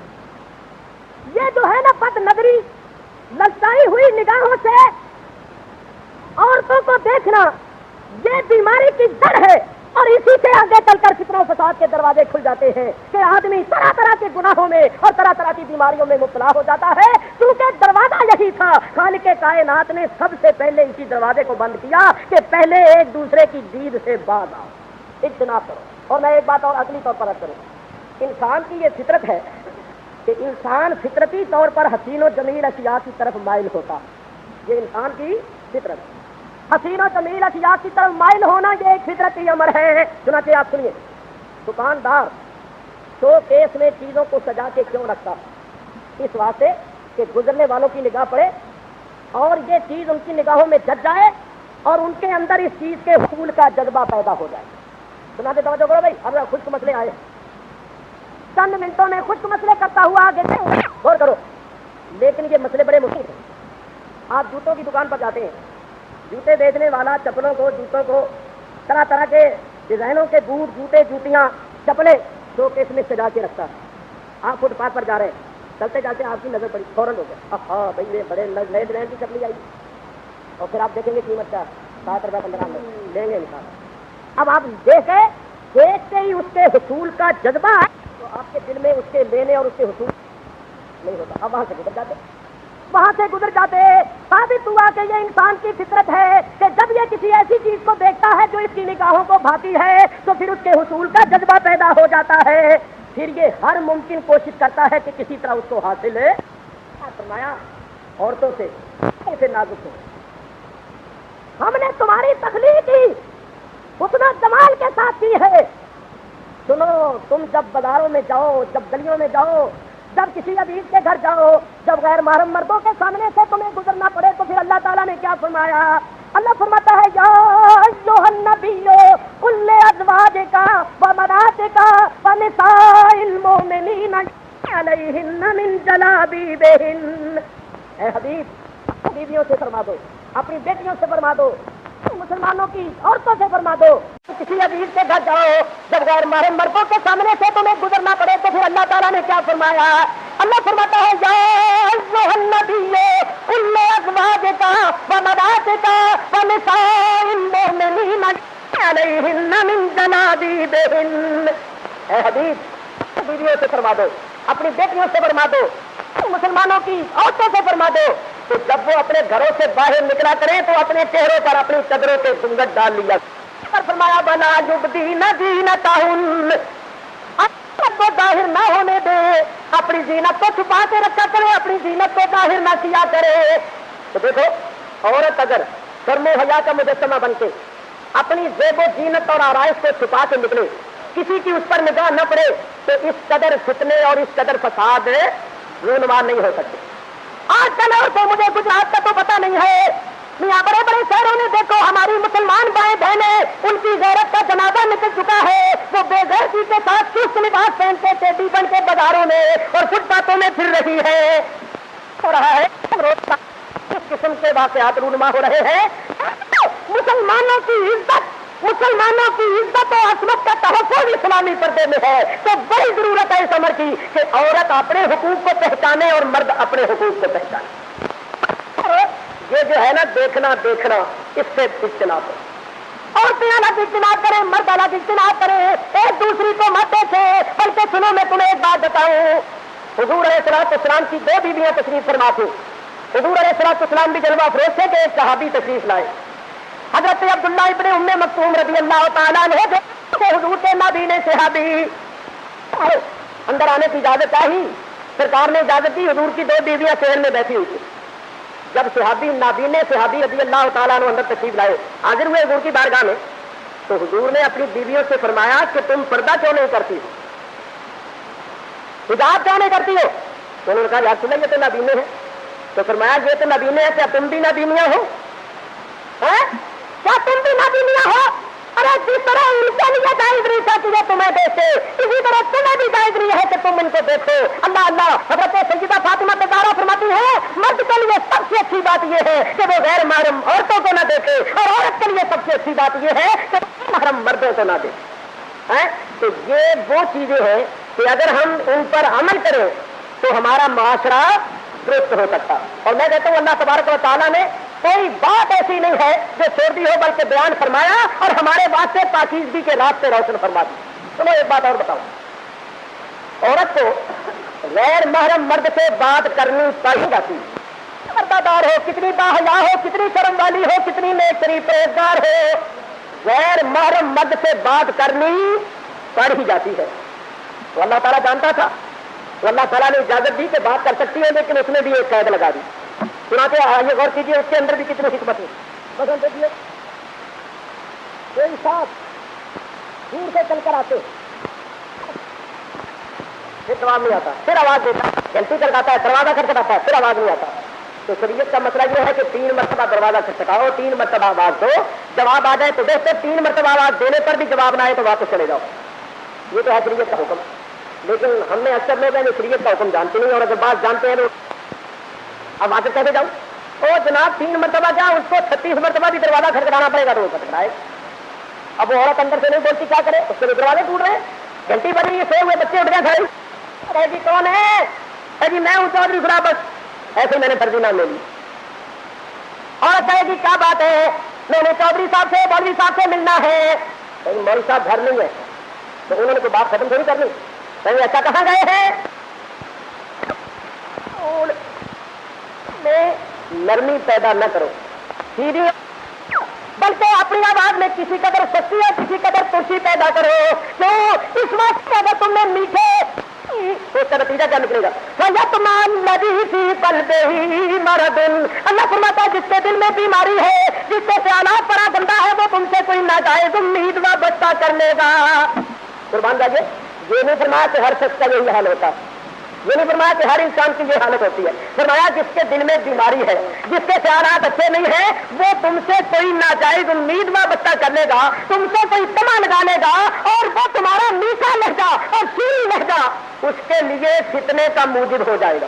سناتے آئیے نفسیاتی طور پر اس کو دیکھیے. ایک عورت آپ سے ہنس کے باتیں کرے, میٹھے انداز میں باتیں کرے, تو بتائیے کہ اس کی باتوں کا آپ پر اثر نہیں ہوگا؟ میں کہتا ہوں جب آپ واپس جائیں گے تو وہ باتیں آپ کے کانوں میں گونجیں گی. تیسرے دن نہیں بھی کوئی کام ہوگا تو خواہ یاد آئیں گے کہ چلو بھائی پھر باتیں کرنے کا آنا جانا شروع ہوگا, معاملہ خراب ہوگا. اگر میٹھے لہجے میں عورت بات کرے تو اس کا نتیجہ خراب نکل سکتا ہے.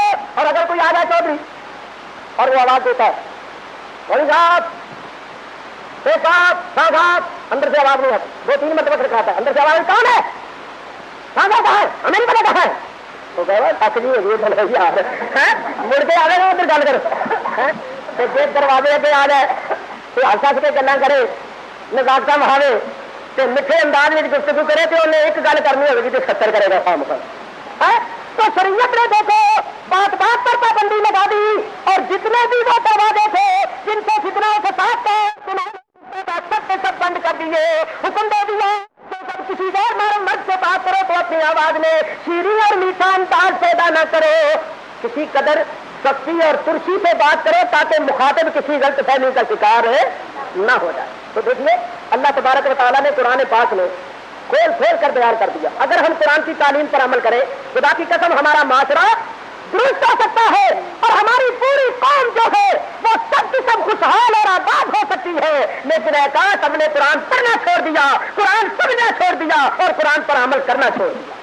ضرورت ہے صبر کی, اپنی اولاد کو قرآن پڑھاؤ, اور صحیح قسم کے مدارس جو ہے جہاں صحیح قسم کی تعلیم دی جاتی ہے وہاں ان کو بھیجو اور ان کو تعلیم دلاؤ تاکہ وہ خود نیک بنے اور دوسروں کو نیک بنانے میں اپنی عمریں صرف کریں۔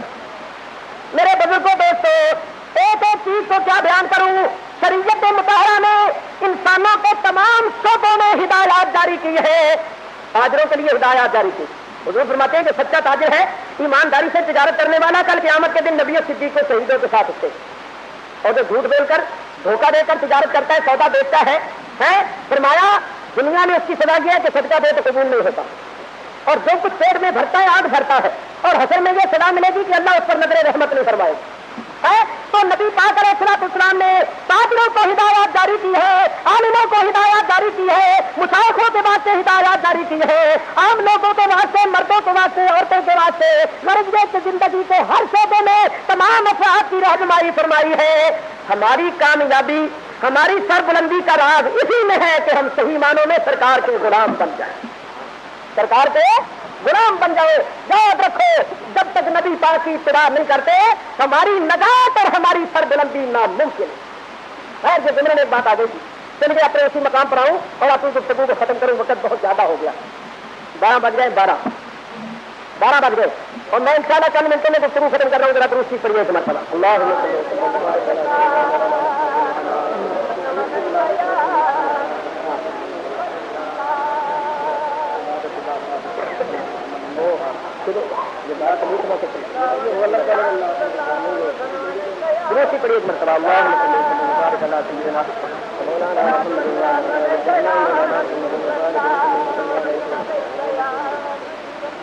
بات یہاں سے چلی تھی کہ حضور علیہ الصلوۃ والسلام اصل کائنات ہے، کائنات کی جڑ ہے، زندگی نام ہے تعلق مصطفیٰ کا، جس کا تعلق صحیح ہے وہ زندہ ہے اور جس کا تعلق کٹ گیا ہے وہ مردہ ہے۔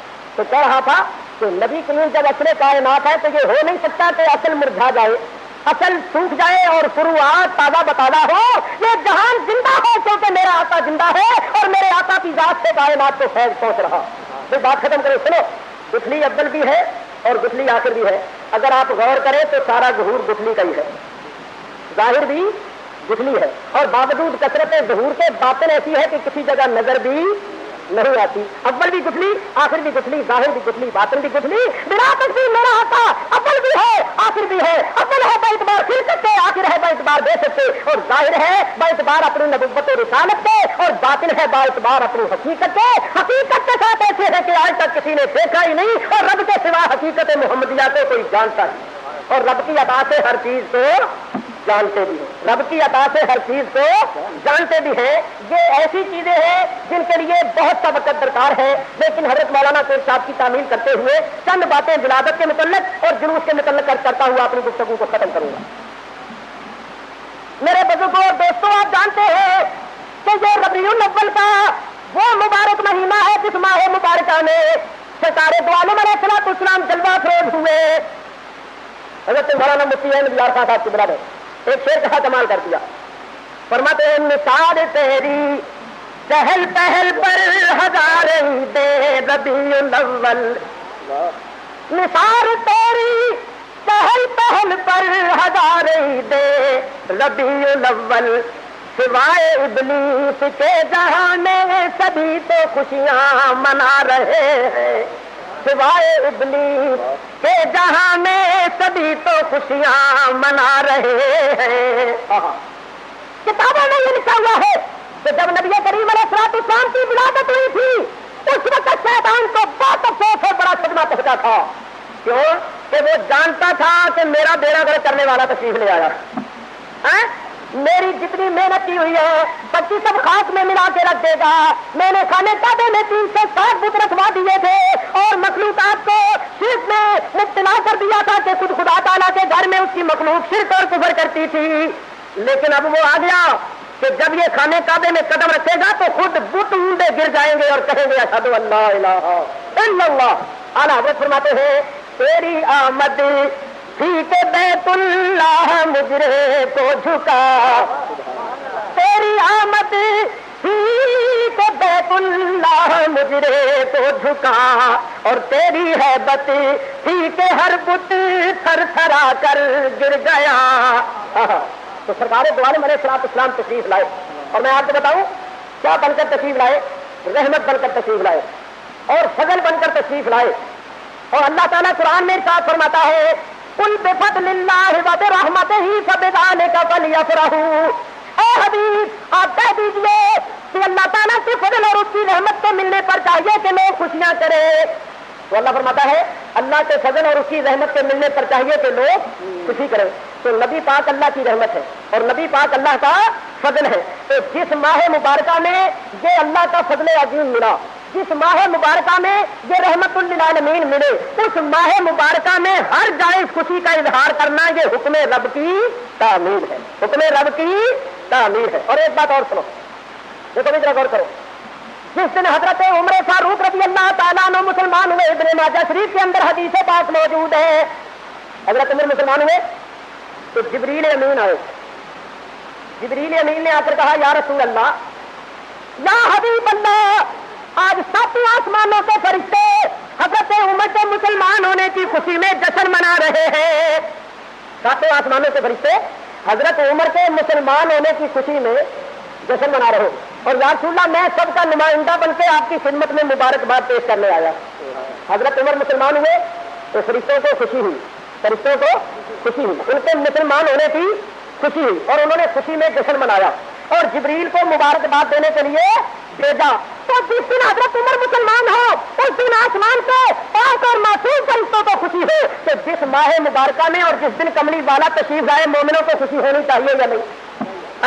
ارے جس نے وہ تشریف لایا جس نے کائنات کو ایمان بخشا، جس نے کائنات کو عرفان بخشا، جس نے کائنات کو قرآن بخشا، جس نے کائنات کو اسلام بخشا، جس نے کائنات کو ہدایت بخشی اور جس نے کائنات کے اندر آ کر انسانیت کی روح پھونک دی اور انسانوں کو انسان بنایا، ٹوٹا ہوا تعلق جوڑ دیا، تصویر کے دانے جو منتشر ہو گئے تھے ان سب کو مساوات کی رسی میں پرو کے رکھ دیا. تو انسان اور مسلمان ان دنوں میں اور اس مہینے میں خدا کی قسم جتنی بھی خوشی کرے وہ کم ہے.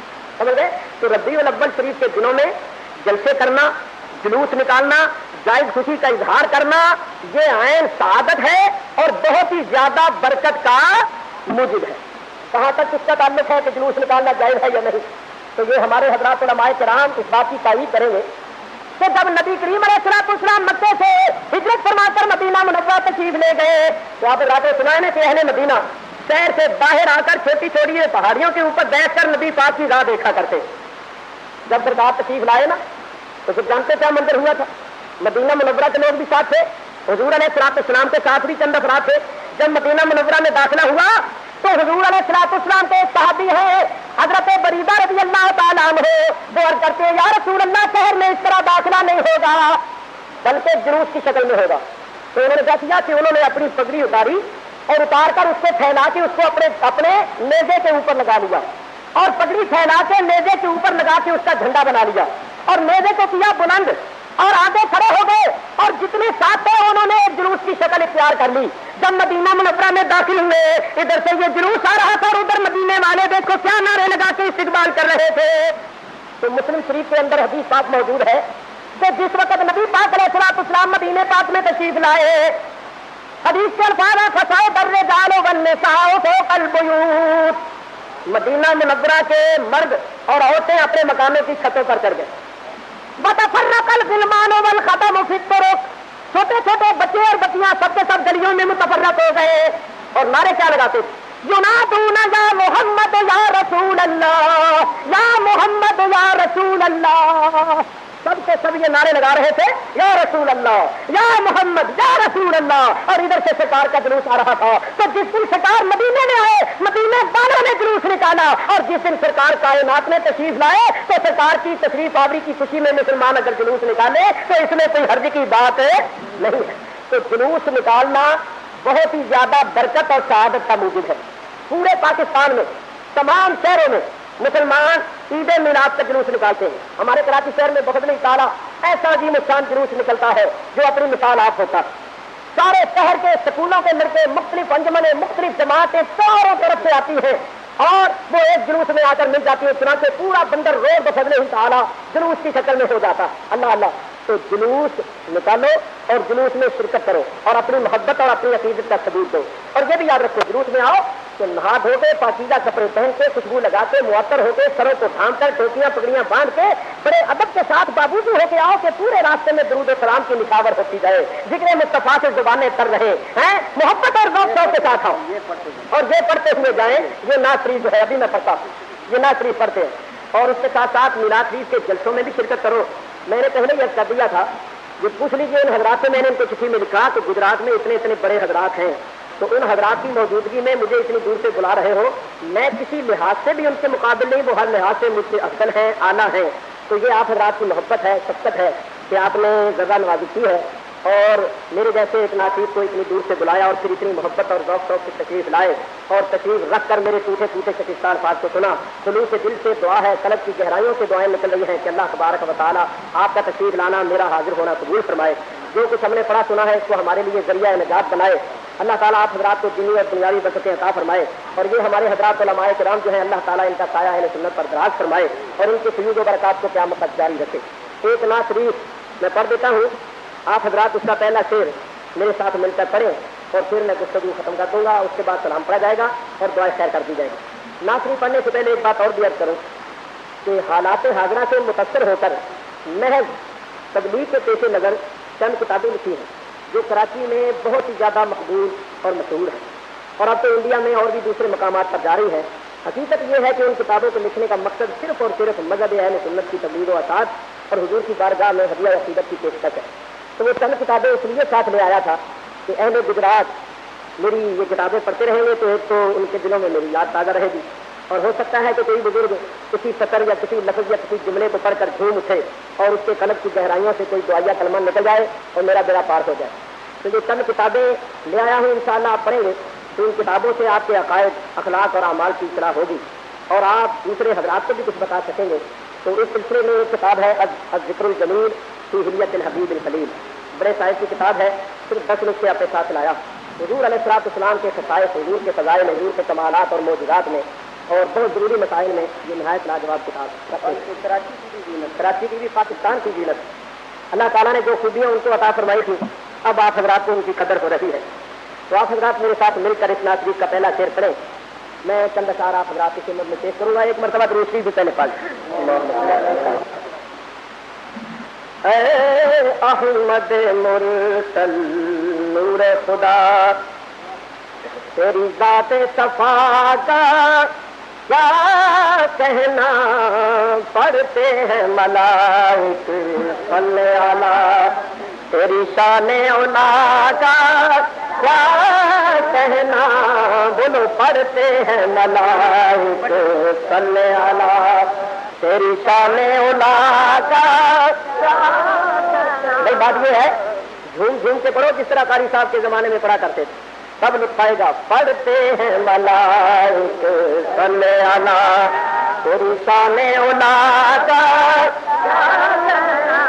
اے احمد مرسل نور خدا، تیری ذات صفا کا کیا کہنا، پڑھتے ہیں ملائک صلی علی، چہرے پہ ہے قربان شمس و قمر، زلفوں پہ تصدق شام و سحر، یا رسول اللہ یا حبیب اللہ، تیرے چہرے پہ ہے قربان شمس و قمر، زلفوں پہ تصدق شام و سحر، رخساروں پہ ٹھہرے کس کی نظر، تیرے رخساروں پہ ٹھہرے کس کی نظر، تیرے منہ کی گناہ کا کیا کہنا، پڑھتے ہیں ملائک صلی علی، تیری شان اولا کا اے احمد مرسل نور خدا، تیری ذات صفا کا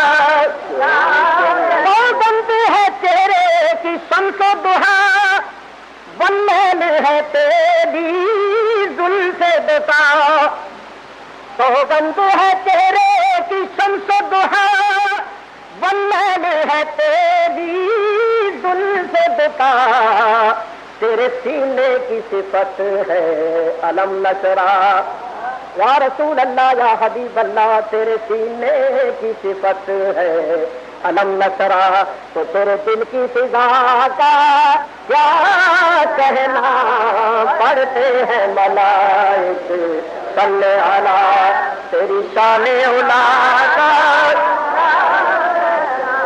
اے احمد مرسل نور خدا، بالعصر ہے تیرے زمان کی قسم، والبلد ہے تیرے مکان کی قسم، والعصر ہے تیرے زمان کی قسم، والعمر کا ہے تیری جان کی قسم، والبلد ہے تیرے مکان کی قسم، تو تیرے رہنے کی جگہ کیا کہنا، پڑھتے ہیں ملائک صلی علی تیری شان علا کا،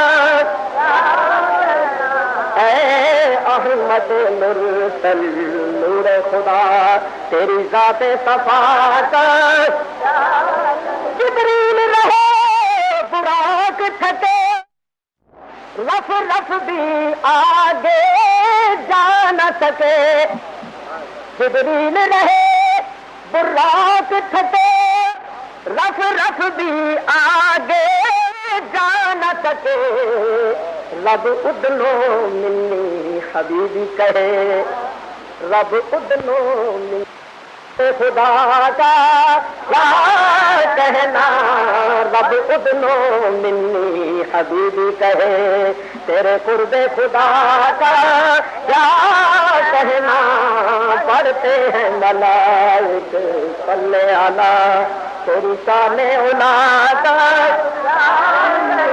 کھایا نہ کبھی بھی جی بھر کر، خود بھوکے رہے باندھے پتھر، کھایا نہ کبھی بھی جی بھر کر، خود بھوکے رہے باندھے پتھر، اوروں کو دیا جھولی بھر بھر، یا رسول اللہ یا حبیب اللہ تو نے اوروں کو دیا جھولی بھر بھر، تیرے دستے عطا کا کیا کہنا، پڑھتے ہیں ملائک صلی علی تیری شان علا کا کیا کہنا، سائل تو کبھی در پہ آیا، خالی نہ کبھی اس کو پھیرا، سائل جو کبھی در پہ آیا، خالی نہ کبھی اس کو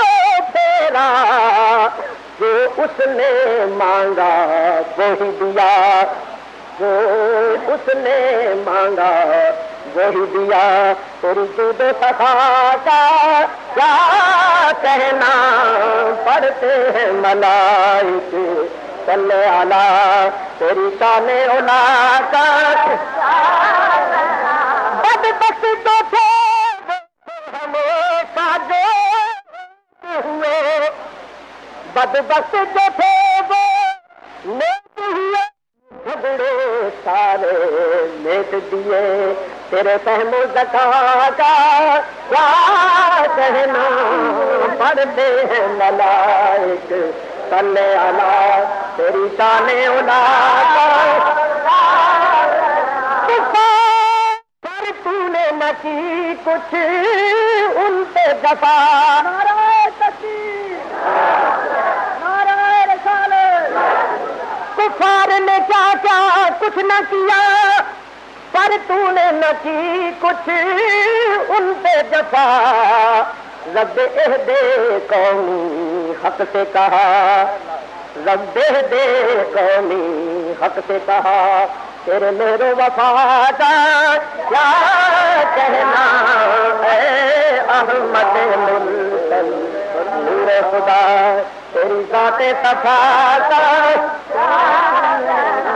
صابر سے کہا ہو مدح تیری، تیرے سلک میں ہے قرآن سبھی، صابر سے کہا ہے مدح تیری، حبیبی سیدی یا رسول اللہ یا حبیب اللہ صلی اللہ علیہ وسلم، صابر سے کہا ہے مدح تیری، تیرے خلق میں ہے قرآن تبھی جب تیری ثنا اللہ نے کی، جب تیری ثنا اللہ نے کی، پھر مجھ سے گدا کا کیا کہنا، پڑھتے ہیں ملائک صلی علی تیری شان اولا کا کیا کہنا، اے احمد مرسل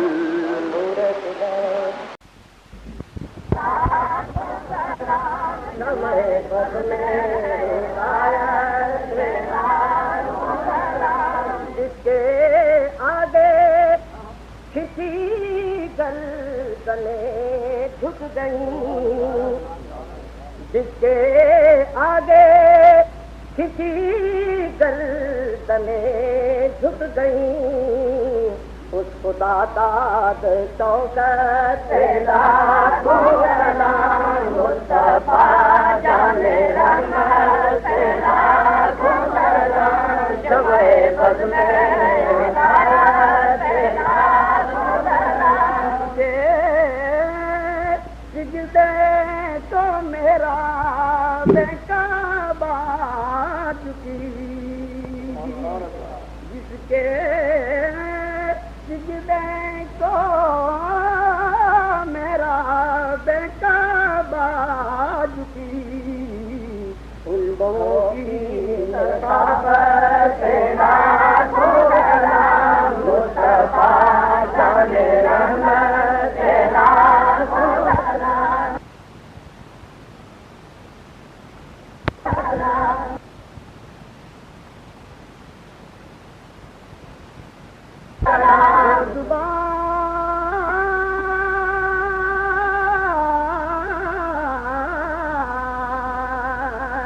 وہ زبان جس کو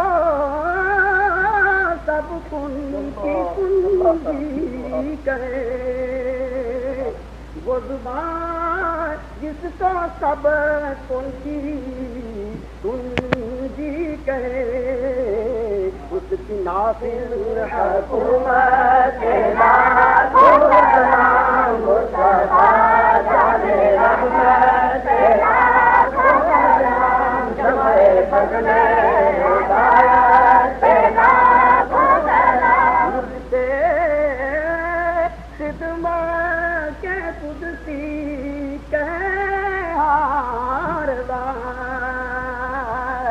مجھ سے خدمت کے قدسی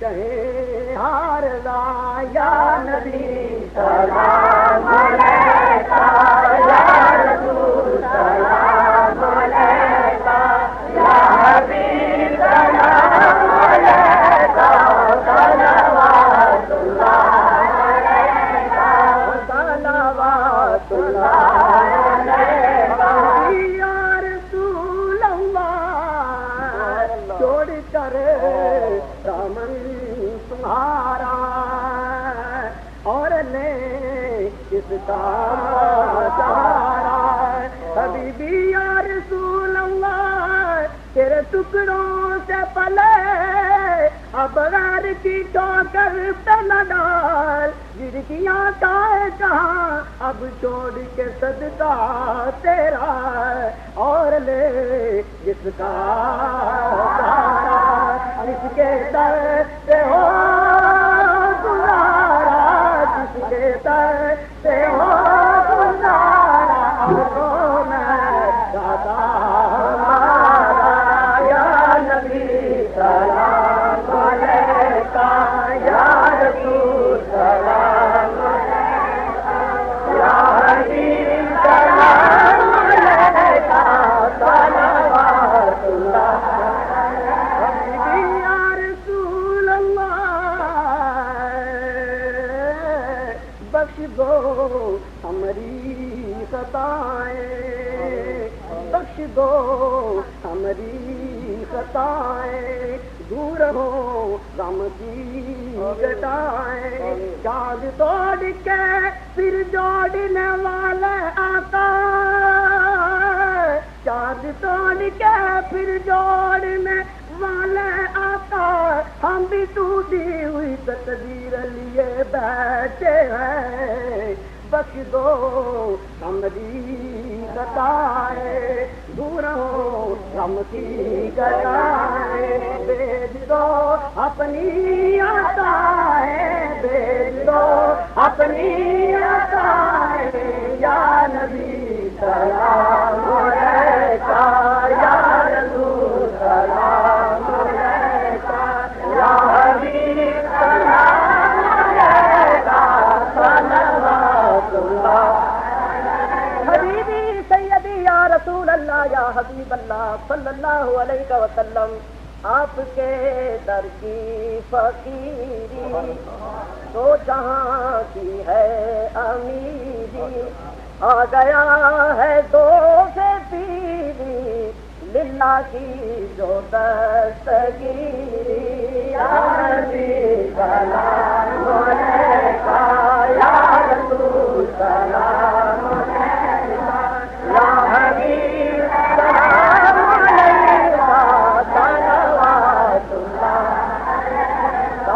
صلوات اللہ علیہ حبیبی سیدی یا رسول اللہ یا حبیب اللہ صلی اللہ علیہ وسلم، جانکنی کے وقت آنا، مکر شیطان سے بچانا، چہرہ انور دکھانا، اپنے دامن میں چھپانا، یا نبی سلام علیکہ، یا رسول سلام علیکہ، یا حبیب سلام علیکہ، صلوات اللہ صلوات اللہ حافظہ بہات اٹھا کر سب کے حق میں یہ دعا کر، کپڑے روزے پہ جا کر، کپڑے روزے پہ جا کر، یا نبی سلام علیکہ، یا رسول سلام علیکہ، یا حبیب سلام علیکہ، صلوات اللہ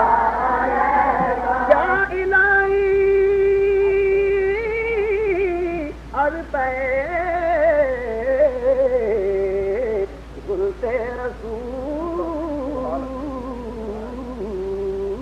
یہ سلام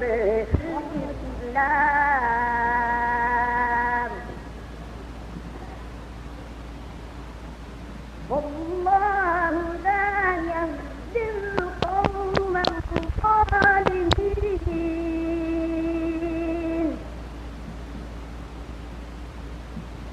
يريدون ليطفئوا نور الله بأفواههم والله متم نوره ولو كره الكافرون،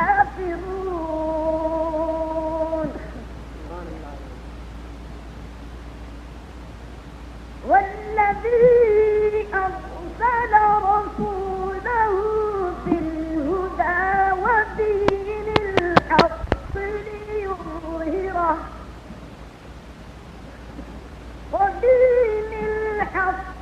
ليظهره على الدين كله ولو كره المشركون،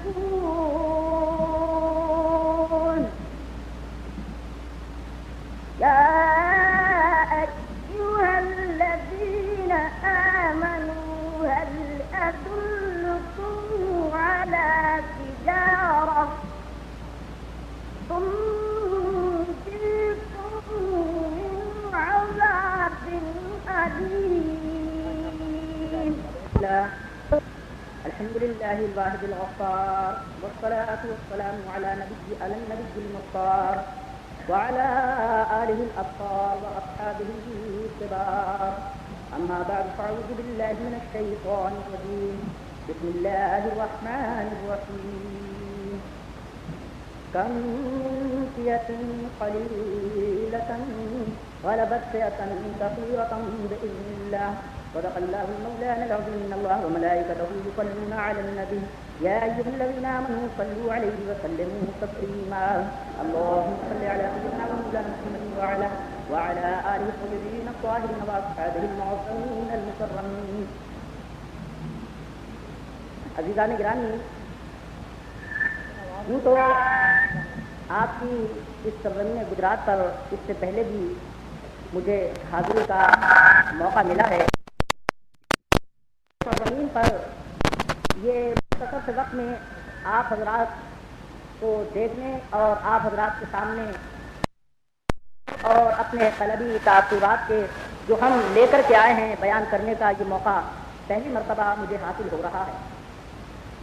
سب سے بڑی بات تو یہ ہے کہ آج اس مقدس اجتماع کی صدارت ایک ایسی شخصیت فرما رہی ہے کہ جس کے رگ و پے میں رب تبارک و تعالیٰ نے کوٹ کوٹ کر کے مذہب اور ملت کا درد اور مذہبیت بھر دی.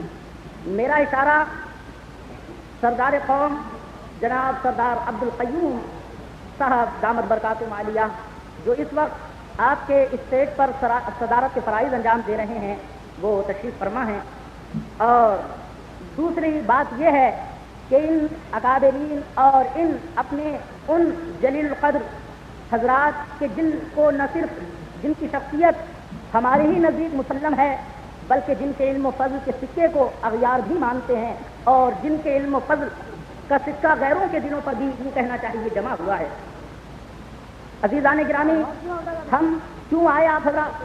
بھائی یہ بڑے افسوس کی بات ہے کہ مختصر ہم نے یہ جمعیت علماء پاکستان کے مقتدر حضرات تشریف فرما ہیں اور اس جمعیت کے صدر حضرت علامہ الشاہ الحاج مولانا عبدالحامد صاحب قادر البدایونی ادام اللہ علینا فیوضہم و برکاتہم بھی تشریف فرما ہے اور ہمارے فاضل جلیل عالم نبیل حضرت شاہ مولانا عارف اللہ شاہ صاحب جو راولپنڈی سے ہمارے وفد میں شریک ہوئے وہ بھی تشریف فرما ہے.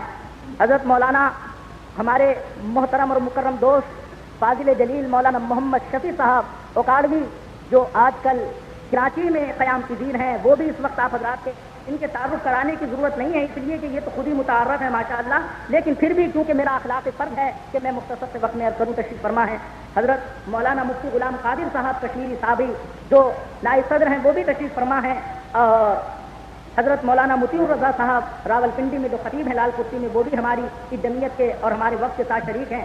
اور اس کے علاوہ اور دیگر احباب اور حضرات بھی حضرت مولانا امین الحسنات مولانا سید خلیل احمد صاحب خطیب مسجد وزیر خان بھی یہاں تشریف فرما ہیں. یہ تو حقیقت یہ ہے کہ بلا مبالغہ میں یہ کہنے میں حق بجانب ہوں گا کہ اہل گجرات یہ میں خود نہیں کہتا بلکہ تم اپنے دلوں کی گہرائیوں کو ٹٹولو کہ اگر تم ہزاروں روپے بھی خرچ کرتے تو ان حضرات کی شکلیں اور ان کی زیارت کرنے سے تم محروم رہتے. کیوں؟ یہ ہر فرد یہ ہر شخص اپنی جگہ اتنا مصروف ہے کہ کراچی سے اس کے لیے یہ 18 یا 17 دن کے لیے نکلنا کوئی معمولی بات نہیں.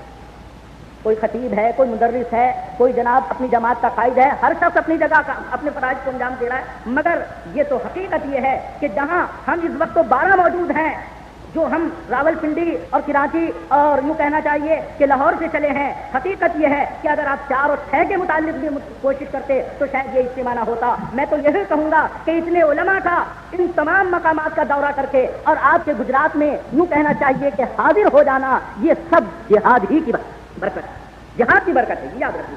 تو عزیزان گرامی، 6 ستمبر کو جب ہمارے بزدل پڑوسی نے جس کو آج جناب بھارت کے نام سے یاد کیا جاتا ہے، جس کی ستمرانیاں، جس کی ریشہ دوانیاں یوں کہنا چاہیے کہ تمام ممالک کے سامنے تشت بند ہو چکے ہیں، جو ایک طرف تو یہ اس بات کا پرچار کر رہا ہو کہ ہم تو صلح چاہتے ہیں، ہم تو آج